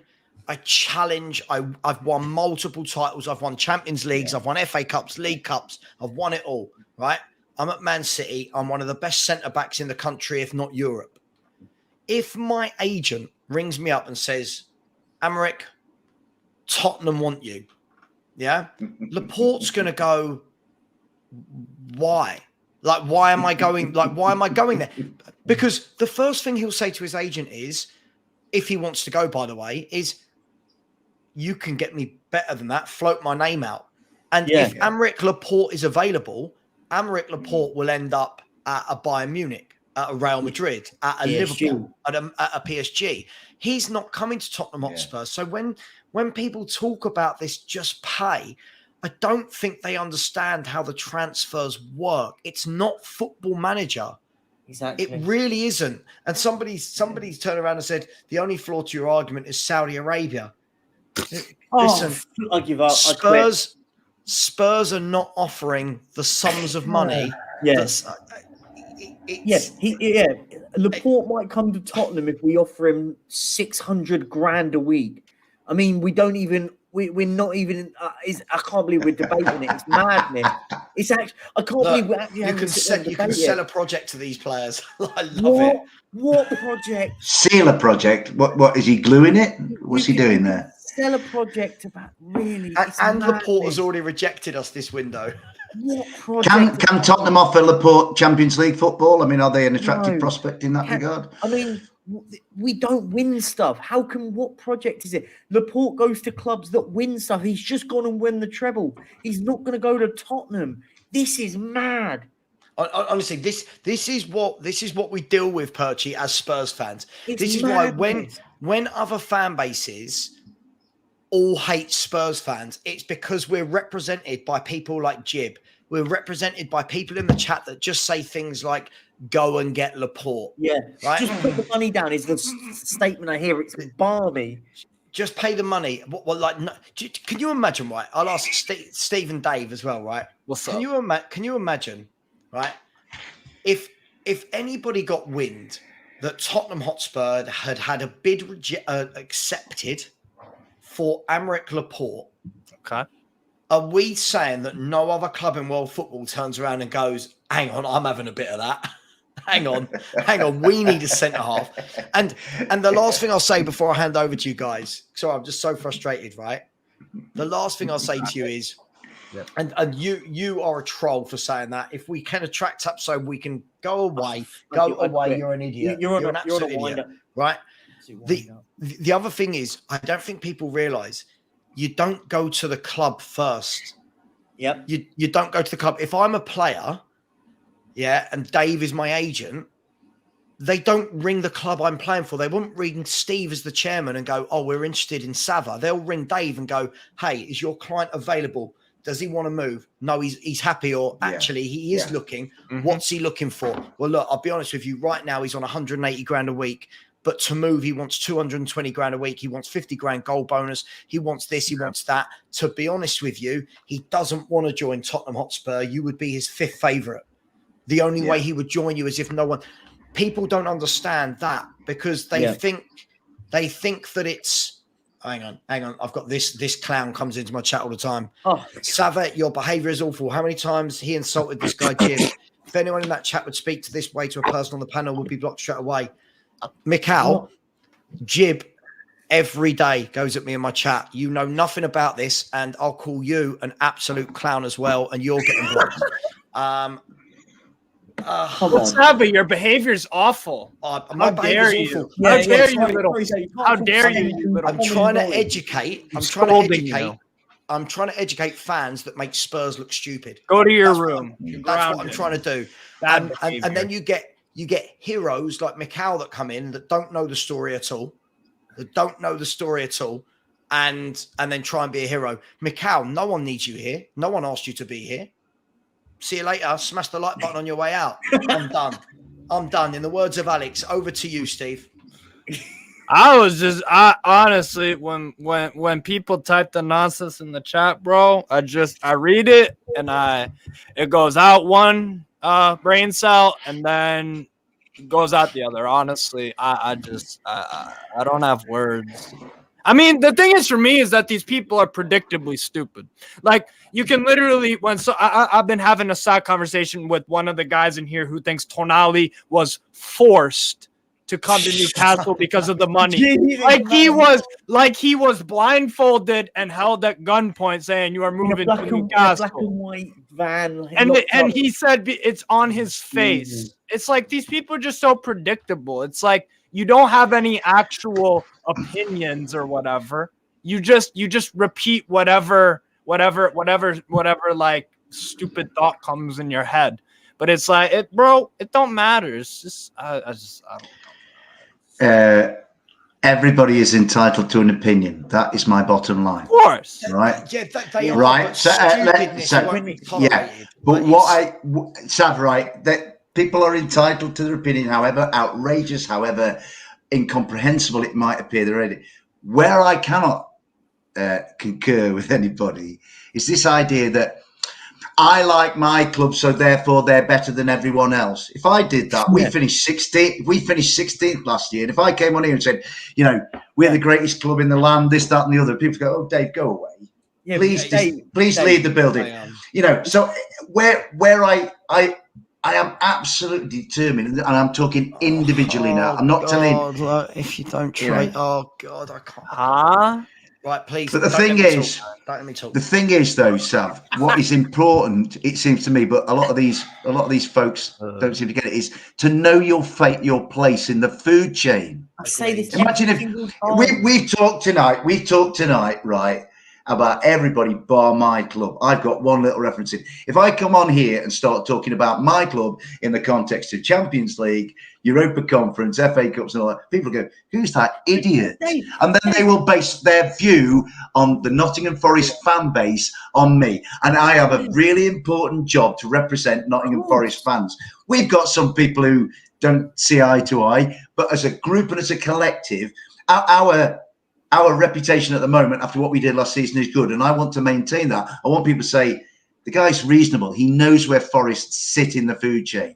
And I think that what we have to do as football fans, whoever we support, we have to put our partisan tribalism just to one side and know context. And yet, in context, we trust. And I'm going to say it again. In context, we trust. You know what I mean? In context, we trust. But we make things up. Look at this. We make things up. Newcastle didn't bid for James Maddison. Yeah. We were the only club. We were the only club that bid for him. This is what I mean. So when Didgeridoo said, Savva, you said we wouldn't get Maddison. Again, that's out of context. I said if Spurs and Newcastle went toe to toe, I didn't think we'd get him. But it all depends on whether or not Newcastle wanted him. Yeah. But again, we just make stuff up. But just to say, just to sort of touch on what Dave was saying, if Dave came in here and just goes, "Oh, by the way, I support Forest, guys, but I think we should just put in a bid and test the waters for Kevin De Bruyne." Every single one in the chat going, "This guy's a lunatic." Yet when Spurs fans do it, we're somehow being horrible. If Dave went, "Just give it a go," just put in a bid for Kevin De Bruyne. Just give it a go. I can't help it. Look. I can't help it. It's brilliant. I'm at the point where, do you know what? Someone messaged me earlier. I won't name names because it's not fair, but somebody messaged me on WhatsApp earlier and said, "Savva, you need to do a Muppet style show where you get these comments and you just have a show," right? It absolutely cracks me up, right? So Jib, you've got information from James Maddison directly, have you? That he told Newcastle that we're his favourites in his first, it just absolutely, look, again, it's the same person, isn't it? It is the same person. It's absolutely brilliant. Listen, this is your last chance. Anything like that, I will block you. I will block you. That's not nice, that. Listen, okay, I'll give him credit. It was Ben Kaufman. It was Ben. Listen, I was going to protect you, man. It just, look, I just think... look, I just think we need to... I've worked in professional football as well, by the way. And I know a lot of people that still work in professional football. And when football fans come out with comments like, if you don't try, you don't get. Yeah, you ask the agent. You ask the agent. Yeah. Does your player fancy coming to my club? You will know immediately whether it's warm, lukewarm. Yes, put in a bid. Okay, what do you think it's going to cost? Okay, it's going to cost this for the salary. We reckon the club might negotiate with you if you put in, I don't know who the player is, 70 million, right? That's how the world works. All of this, oh my God, they spoke to a player behind the club's back. That's how the world works. That's how agents work, right? It doesn't work that you ring up the club and go, we'd like to bid for your player for 50 million. And then they go to the player, oh, they've bid for you. Like, no, the player will know. The player's not it's cloak and dagger in all of it. It always has been. You know, where we're different these days, lads, from when I was like the age of a lot of these lads making comments. Back in the day, it was just like there was tapping up and people from clubs would make, you know, inappropriate approaches to players and all this kind of thing. So now we've got agents as the buffers, and the agent is going to get his client the best deal, either from a playing, from a monetary situation, or a family scenario, because that, you know, that's important as well, that he can get for his client. And it's you can absolutely, anybody can ask. My lot could go and ask, for example, and I'm being really obtuse now, we can go and ask Harry Kane if he'd like to come and play for us. We can ask the question. We'll get told to sling our hook because we're not even at that level. You can ask the question. Phil, I'm not. I find it funny. I hate when people do this. Savva, you're too sensitive to this. I find it funny. I want to put idiots in their place. Right? Yeah. Idiots should not walk among us. Idiots are the reason why the internet's a horrible place, right? Absolutely. Listen, I do find it very, very funny. I don't even know where we were now. We've gone so. Let's talk about Eddie Howe's recruitment very quick. Yeah, we're going to put Newcastle in the league. Yeah, listen. By the way, Danny, with the whole ask the agent is trying. But you know, don't you? You know most of the time. You know if you're within, you know. No offense, but it's like if Nottingham Forest went and bid right now for Bukayo Saka, you know it's not happening, right? But Dave, like you said, allow me to dream. but it's like you said, Dave. It's the food chain. As a football fan, I like to think I'm a sensible football fan. If I sit here and realise, yes, Spurs have got no chance of getting that player. Why? Yeah. Because if I know, the club knows, the players know where they want to move to. Top players right now don't want to come to Spurs. When top players would have come to Tottenham would have been when we were fighting for second, for third, and in Champions League, second, third, we had a really good 11. That is when top players would have come. And that is when that is when most of our fan base was saying things like, oh, you can't buy him because that means Ali wouldn't play. Yeah. Where would he play if you bought him? But now it's just give Conte Bastoni, just give Conte Vardiol. It's ridiculous, man. What clubs have to do, Sav, and I know this from my own experiences, you know, you have to make yourselves a more attractive proposition. That is the first step for Ange Postecoglou now, and Tottenham Hotspur as a business, an organisation, institution. They've got to make themselves attractive. If you look at us, we were Championship for 23 years, and nobody wanted to come to us. All of a sudden, last season, we had Keylor Navas in goal, and I'm sitting there going, what is this guy doing playing for us? But hey, isn't it great? We've got Brazilian lads now, you know, and we've become gradually, we're not anywhere near elite level yet, but we are gradually that little bit more attractive.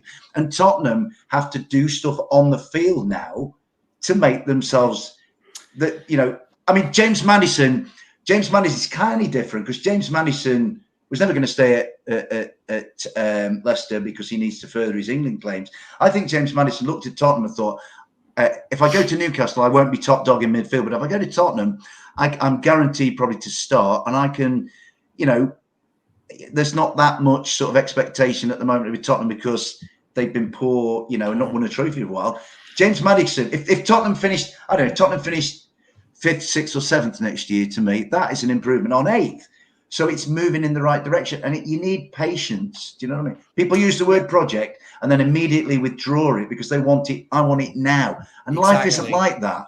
Let me quickly get to this super chat. Sorry, I should have read this out ages ago. Big up Anthony Lafleur. Thank you so much. Whilst you're there, please subscribe, people. Has said Eddie Howe has done a better job at Newcastle with less talent than Conte did with Kane and Son at Spurs. Hang on, Anthony. I mean, imagine one of them came into a club in the Champions League with Son and one of them came into the club, a European club with Kane and Son up front. The other one went into Newcastle, who went 14 games at the beginning of the season without winning and were bottom of the league and were tipped to get relegated. And then look what happened. Steve, if you don't mind me saying, Steve is messaging me in the background saying that Didgeridoo's comments are making him laugh because he said, what about when we got Romero under Nuno, Serra Defender of the Year World Cup winner? And he then went on to say Barcelona wanted Romero, but he rejected them. Yeah, of course. When did Romero reject Barcelona? Yeah. Anyone remember that? What an amazing player we've got, by the way. If I speak, I'll be in big trouble. Yeah, look, it's the same person. It's the same person. They're doing the same thing. 2 accounts, I rate it. Yeah, it is funny. I do find it funny. I do really find it funny. I just can't. Sorry, I struggle. I do struggle because what I should do is just ignore comments. But I also look and I think you're a representative of Tottenham Hotspur out there in the world. Like you go on to other talk shows and talk to other YouTubers the way those Arsenal idiots did earlier on to me. And I look at them and go, oh, your fan base is awful. And fans will look at people like Jib and like Didgeridoo and go, oh my God, those Spurs fans are deluded. Yeah. As an outsider, Sav, I'm looking in at the comments of your fan base and the general vibe around your club, and I can see now why you've not won anything for a long, long time. The prospects of you winning. I just see if I didn't support anybody, I would look in at Tottenham Hotspur and think, boy, is that dysfunctional. Boy, do they all hate each other. Boy, when are they ever going to come together as a club? Do you know what it is, Dave? What I've noticed, and Sav, you'll probably be privy to this as well. No one really understands how football works. No, as you said, you say Football Manager. People play too much of this on the computer games, and they think it's as simple as just going out there, putting a bid over, and then they sign because you get. No, it's not how football works. As I said, the food chains. Dave said earlier, the food chain in football. Why do Spurs fans think we're in the Man City food bracket? We're not. We're in the Aston Villa food bracket. Get real. Yeah. We're at the moment with the Villas and the Brightons and the Brentfords at the moment and the Fulhams. Get real, guys. Come on. Yeah, absolutely. Yeah, I just feel, look, listen, I think there's a fine line. Wanting the Klinsmann comment is a comment from what? When did you sign Klinsmann? 94? 1994. Yeah, I was 12 years of age. Yeah, so a comment from 1994, and that's relevant today. In what way? Yeah, it's called ambition. It's a cynical dad. It's just a laugh, my friend. It's just a laugh. We're just having a joke. I'm sorry, it's called ambition. No, sorry, did you do it? It's called delusion. There's a difference. And ambition is doing it collectively. All of this wrapped back proves the point that if Conte was the right man for Spurs, then he would have got the players he wanted, right? Yeah. If Conte was the right man for Spurs, then we would be able to buy those players. The fact we can't buy players like that shows you that Conte was never, ever the right fit. And if he can't do it with the lesser players, if he can't coach and upskill them, then you're not right for Tottenham. Are you right for Inter Milan? Are you right for Chelsea? Sure. Juventus. Yeah. But are you right for Tottenham? No. And that's where... Even with Italy, he did a decent job. Brother had... What, in Euro 2016, he took him to a semifinal with not Gabbiadini. Who was that scrub striker that Italy had 2016? Jesus. Graziano Pele or something? Pele, yeah, maybe. He had a real bum team. That was the only time where it's like he took scraps and made them okay, but they still didn't win anything with them. But I doubt he could have taken Bournemouth from a 17-point deduction at the bottom of League Two to where they were. You know, when it's always annoyed me slightly when people talk about, you know, miracles in football. then I look. If you're talking about miracles in football, I talk about Leicester City, Nottingham Forest winning European Cups, Wimbledon winning the FA Cup, but Bournemouth from the bottom of League Two and a 17-point deduction to where they are even now. Hell yeah. And let's also remember Burnley are back in the Premier League, and Eddie Howe did a sterling job of setting up Sean Dyche there to make them a better club. He had a lot going on in his personal life too. I doubt Klopp, Guardiola, Conte, any of these FIFA football manager names that people mention could have done the same. Do you know what I mean? So I think Perch is spot on. That the problem is there are a lot of people that look. I think it's really important. Speak to people within the game. Speak to people within the industry and find out how it works. Like my best mate's cousin goes out. It sounds like my mate's brother. My best mate's cousin is married to is married to a very, very good coach who works for Michael Beale at Rangers. And whenever I've had conversations with him about football, it stuns me. Like when I talk to him about things that go on behind the scenes, you go, "Oh, who that happens?" He's like, "Yeah," and then you've got to do this and that. And I think most fans think the players just turn up, sign a contract, it's all done. I don't think they quite understand that these footballers as well have ambition. Yeah. The footballers as well. It's like us. We have ambition for our club, but these individuals have a very short span in their career. So most players, if they're top players, will move maybe twice in their career, and they want to know that the move is right for them, the right location, the right salary, the right club that at that moment in time is playing the football that suits them. We don't ever think about that. Just go and get this player. Okay, but what if that player is a club winning things? Why are they going to come for a project at Tottenham that's been going on for 23 years? Yeah. It's a short-term job. It's a short-term job. You're not a professional footballer all your life. And the spectre of injury hangs around with every single athlete at that level. So they have to make the most of it. I mean, I played in a charity match at the weekend with some ex-Forest players, and I was talking to them. And when you speak to a guy who's actually played at professional level, whatever professional level, you have to kind of say, well, I don't really know the world you work in. Educate me about it. Do you know what I'm saying? So I think we just fans, what we are doing all the time. And this is why I get irritated when certain fans think they've got a source within a club and they think they've got a reliable source. I'm outside the gate. I'm just a fan. I'm just a spectator. Everything I think about my club or other clubs is based on assumption. There are odd facts that come out, official announcements, but we're assuming so much. And I think, somebody inside a club tonight, somebody inside Tottenham Hotspur, for example, might be watching this tonight and think, them 4 lads talking or them 5 lads and the people making comments, they don't really know what's going on. No, of course. But the funny thing, Dave, the funny thing about this as well, when people say, like, everybody has got a source somewhere. Do you know what I mean? Not everybody, but people go, I've got a source close to the club and someone knows him who knows him. And that's all well and good. But like anything, things move. Goalposts move, things change. Yeah. So, for example, one day with Tottenham, it's Spurs are 1 day away from signing both Van de Ven and Tapsoba. The next day, we'll hear it's one of Van de Ven or Tapsoba. Yeah. The next day, it's, we can't agree a fee with Eve.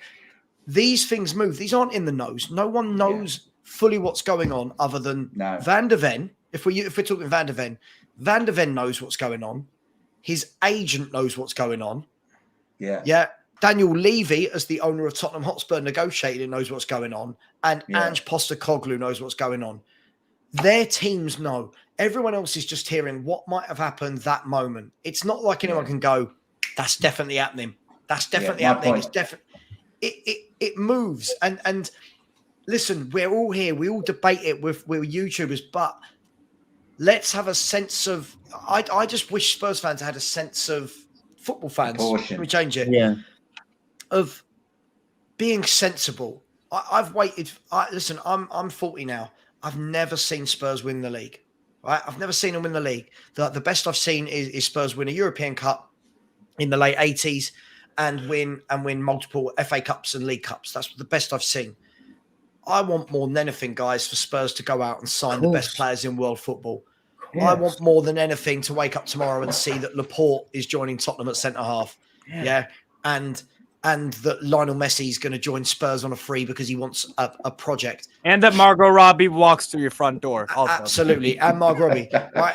Also she's here. She's sat in my back bedroom here, mate. Savva, you should just go for it. Go follow Margot Robbie. It's but the point is, give it a go. If my 40 years on life have taught me anything, it's that's not how it works. No. Yeah, it's not how it works. You know, when I'm walking down my road, I mean, I've got a nice house and whatever, but when I'm walking down my road and I see a better house, you go, oh, I want that. But that's not how it works. You've got your house. You know what you are. You know what you're not. You know what you can afford. You know where you are. But the problem is Spurs fans have been led to believe we're this great, big, massive club because we've got the best stadium in the world.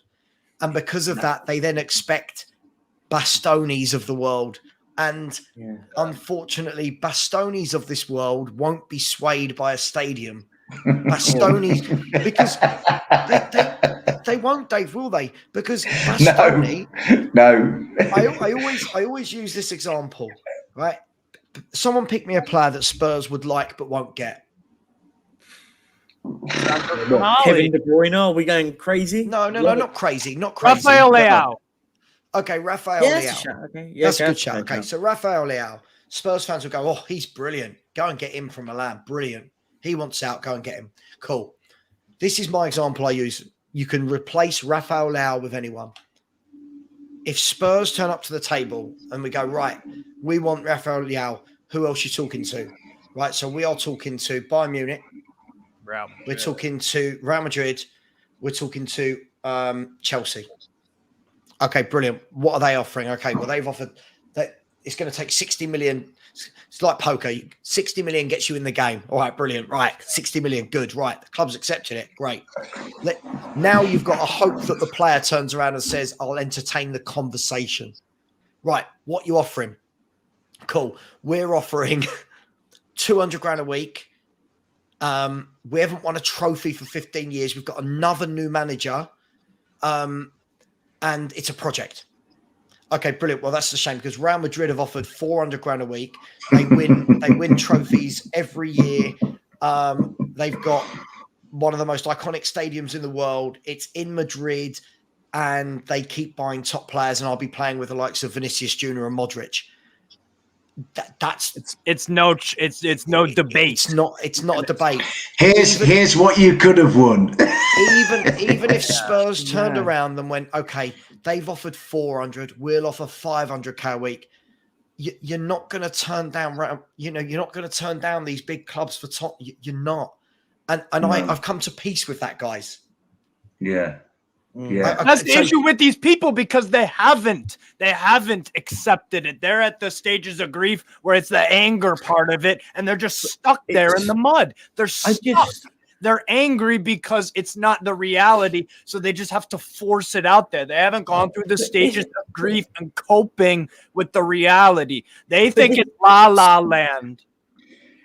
Try being a European champion club that ends up in the third tier, right? In 20 years, nobody at Tottenham Hotspur has ever experienced as a supporter what I've gone through with my club. Right? Yep. We were League One. Yeah, you know, Leeds were as well, and they were once a Leeds, Leicester have done it. You know, Man City were in League One. Man City went to League One, yeah. So you know, get real. But Dave, this is it. Look, this is all. Just quickly, Percy. Just quickly. Look, sorry. Just quickly. I mean, if anyone didn't understand what I meant in the 40 years since I've. Oh my! Do you see what I mean? What I'm dealing with on the internet? Of course, I wasn't there. I was 2. But what my point is, since I've been alive, we've seen. Jib's come in again and said if we offered the right money, we'd get Leao. Because. Actually, I think he's taking the piss. Sorry, Dave. I just want to make this point. You're giving Levy excuses. It's unbearable. What excuses? This is just nonsense now. So what? Yeah. So now it's Daniel Levy's fault because of where? Well, yes, it's so much to unpack. It's killing me. No, but this is the thing. Use their head. This is the thing. When Sue, when you say no excuses for leaving, of course, but it doesn't matter whatever chairman comes in until you build yourself to a level where you're attractive to those players. They're not going to get them in. You've got to build yourself to that level. You know, oh my God, it's madness. Like for example, and it's also a process. Let me give. All it takes is an ace. Well, Inter Milan. I'm just trying to pick any sort of decent football side. All it takes is Liverpool to offer the exact same thing, and he goes to Liverpool because people not listening. It's Liverpool are a bigger football club. Arsenal are a bigger football club. Do you know what I mean? Do you know what really irritates me? It's balmy. And this is the point, and Savva made a great point. You boys up there, you don't have to deal with this. We deal with this on a daily basis. It's nonsense. The food chain. I think the key thing is, in my whole scenario, he didn't listen to me talking about, okay, but Bayern Munich are at the party. So are Real Madrid. So this is the thing, right? For me, I think Spurs need to be clever. Yeah. East London Gooner, I get on with football fans that think properly, like that understand how it works. People that talk logically. It's too much, guys. Honestly, it's too much Football Manager from everyone. It is. It's too much Football Manager. Where in football, if Football Manager is still like it was when it was Championship Manager when I was a kid or whatever, that you go, oh, we'll pay 40 million for the player, and they come back and go, oh no, we'll negotiate. You need to pay 50. Done deal. Because you can do it in about 1 minute in computer world. Yeah, that's a great point. Right. Are we going to get to the point where football fans actually have never kicked a football in their lives? I think we're or there. made a tackle. No, we're made a header. I think we're there. I think we're there, Dave. Ridiculous. It on a computer game. I can't believe, I mean, I just think you've got to get out and play the game. I just see everybody's playing with these bloody things these days. And yeah, I might be an old fart and all that, but it has no relevance to reality whatsoever. But this is it. You know, when people don't understand it, when they come out with sayings like, just put the money on the table. Like what does that even mean? It doesn't make sense. But it doesn't. Listen. I'm an old school football fan, right? I don't say stupid things. Like, no offense, but I don't say things like goat and goated, and I don't talk like that. It's not normal. And you're an old school merchant, Savva. Don't say merchant, please. I love saying merchant. Don't. Honestly, it's sayings like that wind me up about football. Goatee. No, I love saying merchant. Ceiling's the other one that winds me up. He's got a good ceiling. What, in his living room? How does anyone know anyone else's ceiling? I don't know what that even means. What does it mean? It's if I'm this good now, can I get to there, or boom? And every young player that comes through has got a ceiling. Every young player. Where are the young players coming through at Tottenham? I don't see them. But sorry, I honestly don't see them. What is Tottenham's academy? Is Oliver Skip it? But Jib's just said Sean's never kicked a football when he's very knowledgeable. Yeah, but he understands the concept of football. Sean doesn't come out and say stuff like, just put the money down. Sean's very knowledgeable when it comes to he understands how football works. Like, Jib, this is madness, mate. Come on, you can't be serious. Can I ask, before I go at Jib, because I think it's that, how old are you, Jib? And I'm not being patronising. I'm just wondering how old you are, because most of the people that talk the way you do, I get it, are at school, and I mean, if you are that age, then I apologise. But listen, I just want it is Ben. Do you know what? The bigger the channel's getting, the more trolls we're attracting. Yeah. But I like sensible, Dave, we have sensible conversations where people don't just say, how comes all these top players are going to Saudi? Do you know how much money they're throwing at it? They're only offering Karim Benzema 300 million a year. It's like, come on, it's madness. This can't be real, by the way. Why did all the golfers leave the US PGA to go and play for Liv? 300. It's only money. It's only money. At first it was, I'm so woke. I'm resisting this money, and now as soon as they took over, they're like, oh, we have to. Otherwise, so I'll answer this point. Being spineless. I'll answer this point to didgeridoo. Yes, we can sign any player we want as long as we offer them 300 million a year. I mean, because that's normal, isn't it? Come on. I do love. Just quickly. I'm going to wrap up the show in 7 minutes. I think that'll be 2 hours. Wrap up in 7 minutes. Yeah. I could go all night though. I'll be honest. I could go all night. Listen, Perchy, we'll get back to this on your charity stream. Cool. Paul Connor, thank you very much. Paul Connor is a channel member as well. He's always a big supporter of the channel. So thank you so much, Paul. Has said, great debate, guys. Great show. And I love the way you're so honest. All you guys work so hard and put your views out there. I love your content, Savva, and the live shows are always great entertainment.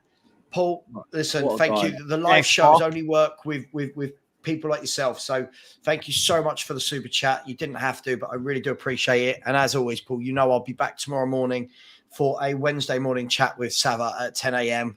where hopefully some of these trolls actually get them in. They're good fun. They keep the topics going. Yeah, dude, listen, it's all good. It's all good. Love, listen, it's all love. It's all good. I just want people, yes. And Mike, I hear things like this as well. This is the problem to talk again about our fan base, guys. I mean, Steve and Dave either hate this or love it, right? It's, we do this a lot. What our fans will watch the youth team once. They'll then tell the rest of the world that all our young players are generational talents, which is another thing I hate. Right? It's every single young player is going to be is worth 20 million. Every single young player should be in the first team. Can't believe this player's not been given a go yet, and no one at any point turns around and goes, "Hang on, maybe none of them are getting in because they're not good enough." Agreed. I fail to believe but I fail to believe that all of these so-called world-class managers we've had, wouldn't look and go, right, okay, actually he's brilliant, get him in, with the crap we've seen, Perchy. Agreed. I no, absolutely spot on. I think this is the thing. When we start saying we've got the best academy players, like who? I mean, I could probably name one. I think Alfie Devine's probably the only one I'd just let go. He's a talent. Didn't the Tottenham kids, though, they beat Forest in a final at the end of last season. So I was wrong. I'm going to do something. Yeah. I was wrong about Tottenham's kids. So I'm going to say I was wrong. I was incorrect. No. But there's a difference, Dave. The younger ones are very good. Yeah. But it's getting them from that age group to Premier League ready. We always seem to fall. I do think, though, as part of the reset, Sav, Ange might just take more of a look at them because of the situation Tottenham are in now than he might have done if, say, Tottenham were top four. And I just think he'll look at the club in the round. And them Tottenham kids, they were helped by Forest having a couple of lads sent off, but they thumped Forest. So there must be some talent there. No, but Dave, what I think, just to sort of get a bit of clarity here, the age brackets there, these aren't lads that are in the academy yet. These are lads that are just below it. So what we're talking about here, we're talking about the lads in the academy that are playing in the Premier League 2, which is the academy version. These are the lads. But this is the thing. This is the key point, which what we're trying to make. These lads that are in this sort of under 17 and under 18s bracket, we need to start nurturing these players. We've just had there's a lad that we've just signed that is a massive talent, Mikey Moore. Oh, I've heard about him. For the next 3 years, he's 15, right? Yeah, but that's my point. For the next 3 years, Spurs fans will be going, just give him a go. Just give him a go. Yeah. But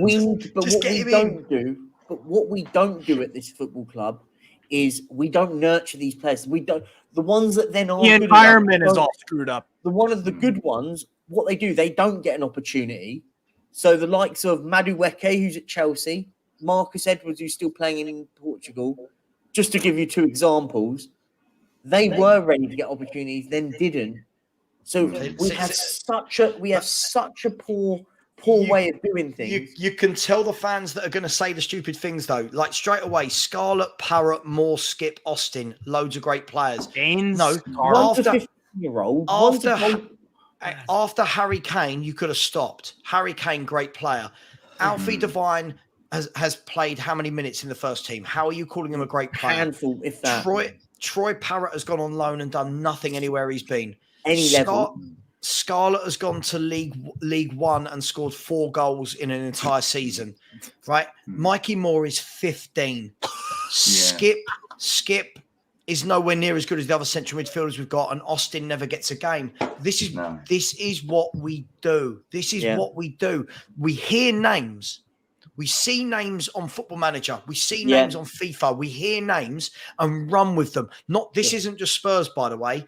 Every club does this. Our youth player, this player's going to be the next Gaza. This player's going to be the next Harry Kane. This player. Players that these people have seen play, players that these people have seen play maybe 15 minutes of football, right? Yeah. What happened to letting players come in?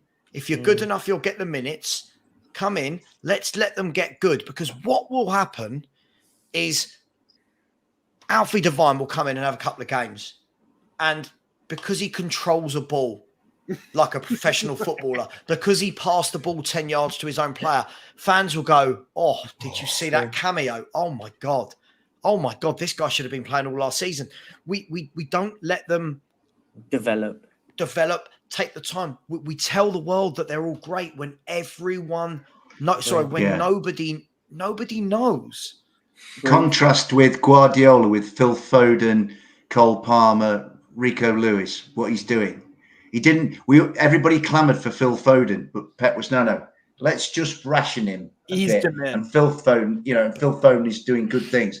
Yeah. I actually kind of see it in other clubs where I can think of City because they're the most prominent example, but other clubs are sort of doing it. I kind of see it a little bit at our club. The only thing is, sometimes at certain clubs, you're at one level and you think these kids are great prospects, and you could see them making the jump into the first team. And then in our case, we've had to go to another level, and a lot of those kids who, when we were in the championship, we thought were going to be good players, simply aren't good enough anymore. And this is where we come back to Savva's point earlier in the show, where he said everything, and it's true, everything in football is a moving feast. So today's Tuesday about to end, or maybe just Wednesday started, and it's a completely different day to the one that's gone before. Do you know what I'm saying? So nothing in football, the beauty of football is the uncertainty and the fact that it is constantly shifting to new environments and plateaus. You know what I mean? Yeah. I just want everyone to stop pretending they know that players are brilliant when there's no proof of it. I just think so. For example, like people have it saying, "Oh, give Scarlett a chance," right? Okay, cool. But if I'm watching Dane Scarlett not getting into the team as much as he should at Portsmouth and only scoring 4 goals in a year, what part of that goes, you know what? Yeah, you're definitely ready to come in and play in the first team for Tottenham Hotspur. And let's be honest, the last time Dane Scarlett got into the first team, what did he do? We lost to Pacos Ferreira. In the Europa Conference League qualifying round? The first leg of it in the qualifier away from home. Funny as hell. We played that and we got... You played a Bulgarian team in the first round, third round, right? But this is the point I'm making. The opportunities did have, and I actually feel a bit sorry for him because at the time I felt like he just got thrown in there. But this is the key point. When everyone just goes, he's a great player. Based on what? There's no context to anything. He might come good. But before we start saying Daniel. What? Foden was overhyped. Oh no. Oh my I'm not going to say anything because that's mental. I've got to move on. Some comments you just got to flick through. How can you be overhyped but be a great player? For a treble-winning side. And then he's still used in a rotation because Man City have tons of talent everywhere. Because Man City have depth. That's what it is that the other teams can only dream of. Phil Foden starts for every single Premier League team. Right, here we go. And it's not even a debate. You know me, lads. I like a stat. Right? I love it. Phil Foden, right? This is Phil Foden, played 32 Premier League games last season, right? 7 cup games. So if anyone could count for me as we go along, I 39. think that's 39. Thank you. He played in 8 Champions League games. 46. And he 47. played 7 games for England. 47. So 54. So Phil Foden played 54 games last year, of which 47 were for the treble winners, while scoring, if we can count again, he got 11 goals and 5 assists in the league. So that's 16 goal assist contributions. He got 4 goal contributions in the cups. So that's 20 goal contributions. And he got 4 goal contributions in the Champions Leagues. So he got 24 goal contributions playing 47 games for Man City. All while being selected by the greatest coach on the planet and for his country. So where does overhyped come into it? I honestly, levels of literacy just frighten me. They really do. The irony is that and wasn't he injured for? Didn't he have a really bad injury last year? Like he had to have a. I just find it ironic when we call players like Phil Foden overhyped. Yeah, I then get Spurs fans telling me that the likes of Troy Parrott need to get an opportunity.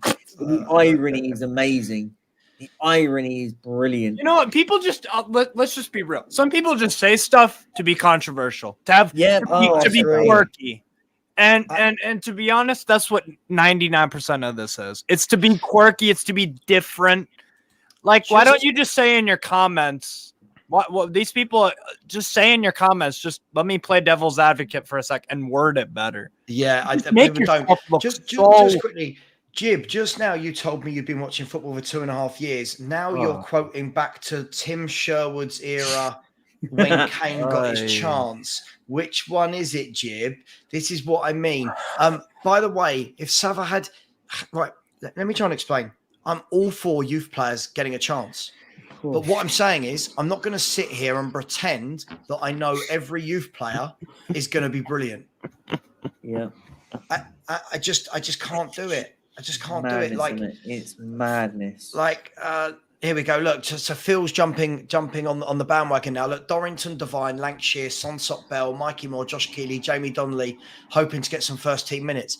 But Phil, how many minutes have you seen any of them play? Other than knowing their names, how many minutes have you seen of any of them, Phil? I think Devine played against Marine, right? Right.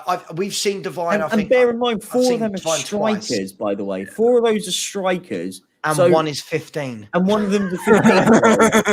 Like, come on. It's fun. Yeah. I just.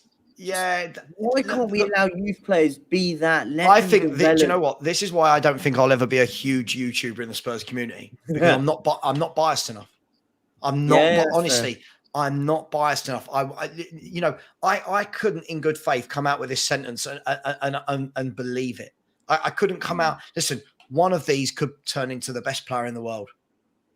But you've named 1, 2, 3, 4.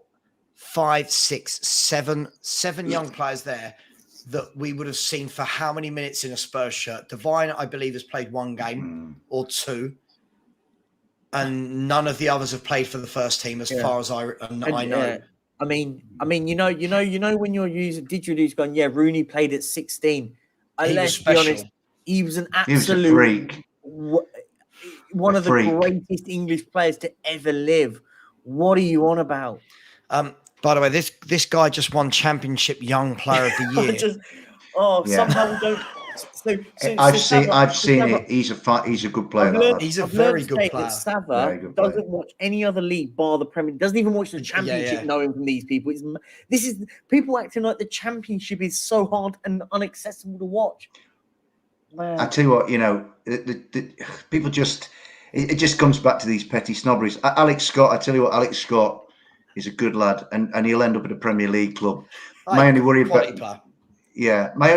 him is I felt the same about Keane Lewis Potter and thought he would go on to Brentford, and he hasn't really done it there. So, it is a big step up. It's asking a lot. Of course it is. But some lads do it. I mean, but I tell you what, it'd be great to say to Ange Postecoglou tonight, read all these comments, mate, see what you're working with. Mills and Walls. No. That's not what I said at all. No, Mills and Walls. I will expose idiots. I will do it all day long. Your logic is they shouldn't play any minutes because they haven't played any minutes before. No, my logic was, how can people tell me they're that good when they haven't played any minutes? Yeah. If they're good enough, you have to trust that the manager will give them the minutes. So whoever we see as a young player next year, I will trust that Postecoglou and his staff have said, that guy's good. He feels in a position we need. He could be ready for the first team. Brilliant. I trust that.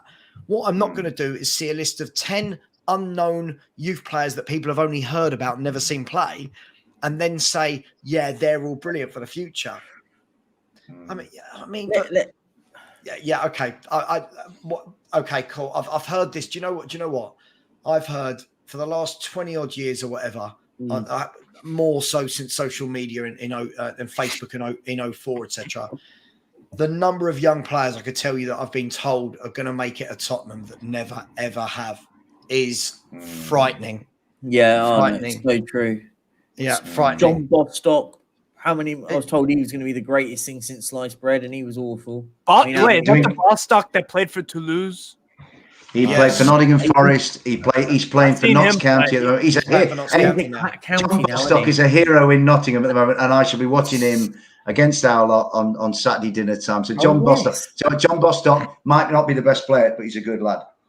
Yeah, by the way, like, Phil, okay, we might have seen them, but when we've seen them playing with kids, right? This is the thing. There's a huge. I don't think people understand the climb from youth football to. We're not talking about. It's literally men against boys. Yeah, I don't want to be disrespectful, right? I really don't want to be disrespectful to lower league levels, but we're not talking about should a 18-year-old come in and get their debut playing for Lincoln, or Forest Green. We are talking about should this young player walk into Tottenham Hotspur's 11 in front of, like with Devine, should this guy walk in front of James Maddison? An England international who's ripped up the Premier League. These are the levels we're at, right? Yeah. These are the levels. The Rooneys are special. Yeah. Right? The likes of Rooney at 16, he's a freak. That doesn't happen once very a generation, doesn't it? Yeah. Yeah. It's, I hope, do you know what? I would love a day. I don't know about you boys. I'd love a day when Tottenham Hotspur have 11 players from the academy and win a league. Why not? Yeah. Amazing. Yeah. I'm old and ugly enough to know you don't do that, do you? You don't. We find it hard to win the league with players we bought, let alone. Yeah. Yeah. Anyway, listen. We should. Someone's called me press resistant. Oh God, hang on, he's back. So I've got. Tell me to stop. Someone tell me to stop. Stop. Cut the tape. Savva did skip not winning on privacy the championship. Savva. Let's not use that as a measurement. And Romero won centre back of the year, who you say are crap. I've Jib. If you lie, I will block you. I've never said Romero is crap. Stop it, or I will block you. Oh, Percy, I tried to stop him. It's fine. Listen, I can't wait for Friday because I'm going to let Savva do this for 24 hours. Yeah. Go for it. By the way, we found another idiot, though, haven't we? Oh, so only Rooney levels I see. No, that's not. All right. Can I? This is all very reassuring for me because I think my club at the moment isn't anywhere near as fucked up as Tottenham Hotspur. Yeah, you're fine. You're fine. Mate, our fans are absolutely ridiculous. I mean, as if I've said that only Rooney level players should get a game. I mean. Yeah. Do you know what? Yes. If you are 16, the only way you should be in that Spurs first team is if you are a goddamn Wayne Rooney and Mbappe, these sort of 16-year-olds that just tore it. Or if you're Falcao, who played in Colombia at age 14 when he made his. Michael Owen. But do you know what I mean? If Rooney's able to play against men at 16, then obviously he's good. I can't. Can I just say I cannot believe it's. Jude Bellingham one, and I'm having to explain this. It's mental. Jude Bellingham is another brilliant example. Yeah, a freak of nature. 16, head and shoulders above everyone else, goes into the team. Yeah. How many more can we name at 16? It's the exception to the rule. Yeah, exactly. How many can we name? Rooney, Bellingham, Mbappe, Michael Owen. Yeah, George Best, maybe. Michael Owen, I think, was 17. Okay, 17. Yeah, about 17. Michael Yeah. Owen. Michael Owen was different gravy. Right. Duncan Michael Edwards. Duncan Edwards in the Must Be Babes. Beckham. But that's how far we have to go back to find examples. Yeah, there aren't any. This is my point. So if people can tell me, like at this age, yes, like a Fabregas. Yeah. Fair point. Fabregas at 16 was superb. But you see what I mean? We've got maybe a handful of players in the Premier League era, 16-year-olds that have come onto the scene and been ready. Yeah. Agreed. And even Jude Bellingham at 16 was going into the Championship. Yeah. At Birmingham, yeah. Just quickly, this is a good question. Do I think there's something? By the way, if anyone needs to drop off, feel free to drop off. I could just talk all day. I'm just enjoying it now. Chilling. I'm chilling. The question, Savva, do you think, in your opinion, there's something fundamentally wrong with the academy system, or do you think there's no talent because they don't get chances? I think for me, it's purely that the club has had no cohesion. If the club settles into a style of play under Postecoglou that we then replicate to the under 23s, to the under 21s, to the 20s, the 90s games, the players come through the process, all knowing the system. You can then pick them up, slot them in. They know how to play. We've had manager after manager after manager with different formations, different systems, different beliefs, making it very difficult to pluck any of these younger players out and stick them into a process. You need an ethos that drips down through the club, Sav. That's what you need. Bang on. Bang on. See, hang on. Let's just quickly before we go. Sorry, I get carried away. I'm just trying to see if people have given me.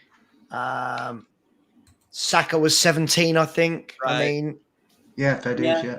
But Saka was 17, but even then he was. We've got like 10, maybe. He was bled slowly in by Arteta, wasn't he? He didn't just out of nowhere play every single game. But it's a good point, like Saka, they bled him in slowly.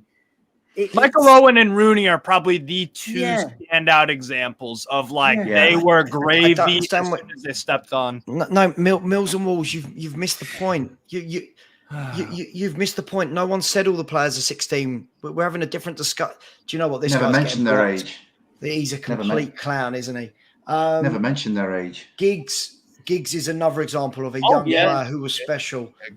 Someone's put Parrot's like 21 now and can't score goals at Preston. Parrot's not good. Parrot's not good enough. He's not. He can't score at any level. Oh my God, this guy's got to be blocked. I can't be dealing with absolute morons like that who don't listen. Right, guys, we are going to end the show there.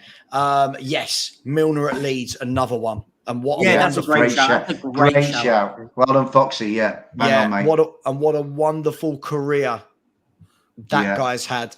Guys and girls, we're going to leave it there. Thank you. It's been a very interesting show. Steve and Dave, sorry that you have had to see, unfortunately, how our fan base works.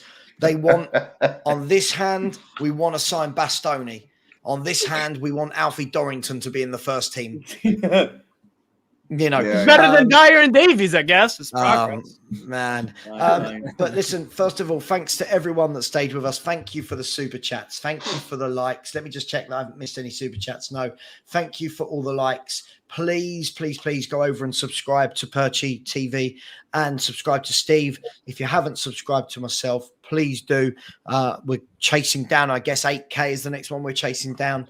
And I will be back in just under 10 hours for the Wednesday morning chat with Savva, where I'm sure we'll pick up where we left off. I will see you all later. Tevin, that's lovely. You gained a sub, though. As a Gooner, you're a phenomenal, well-spoken individual. That's all I'm going to remember from tonight. Much love. Take care. Thanks for coming on, guys. And Ben, well done for dealing with all the trolls. You've been an big up. You earned your paycheck tonight. Guys and girls, see you later. Take care. We are out of here.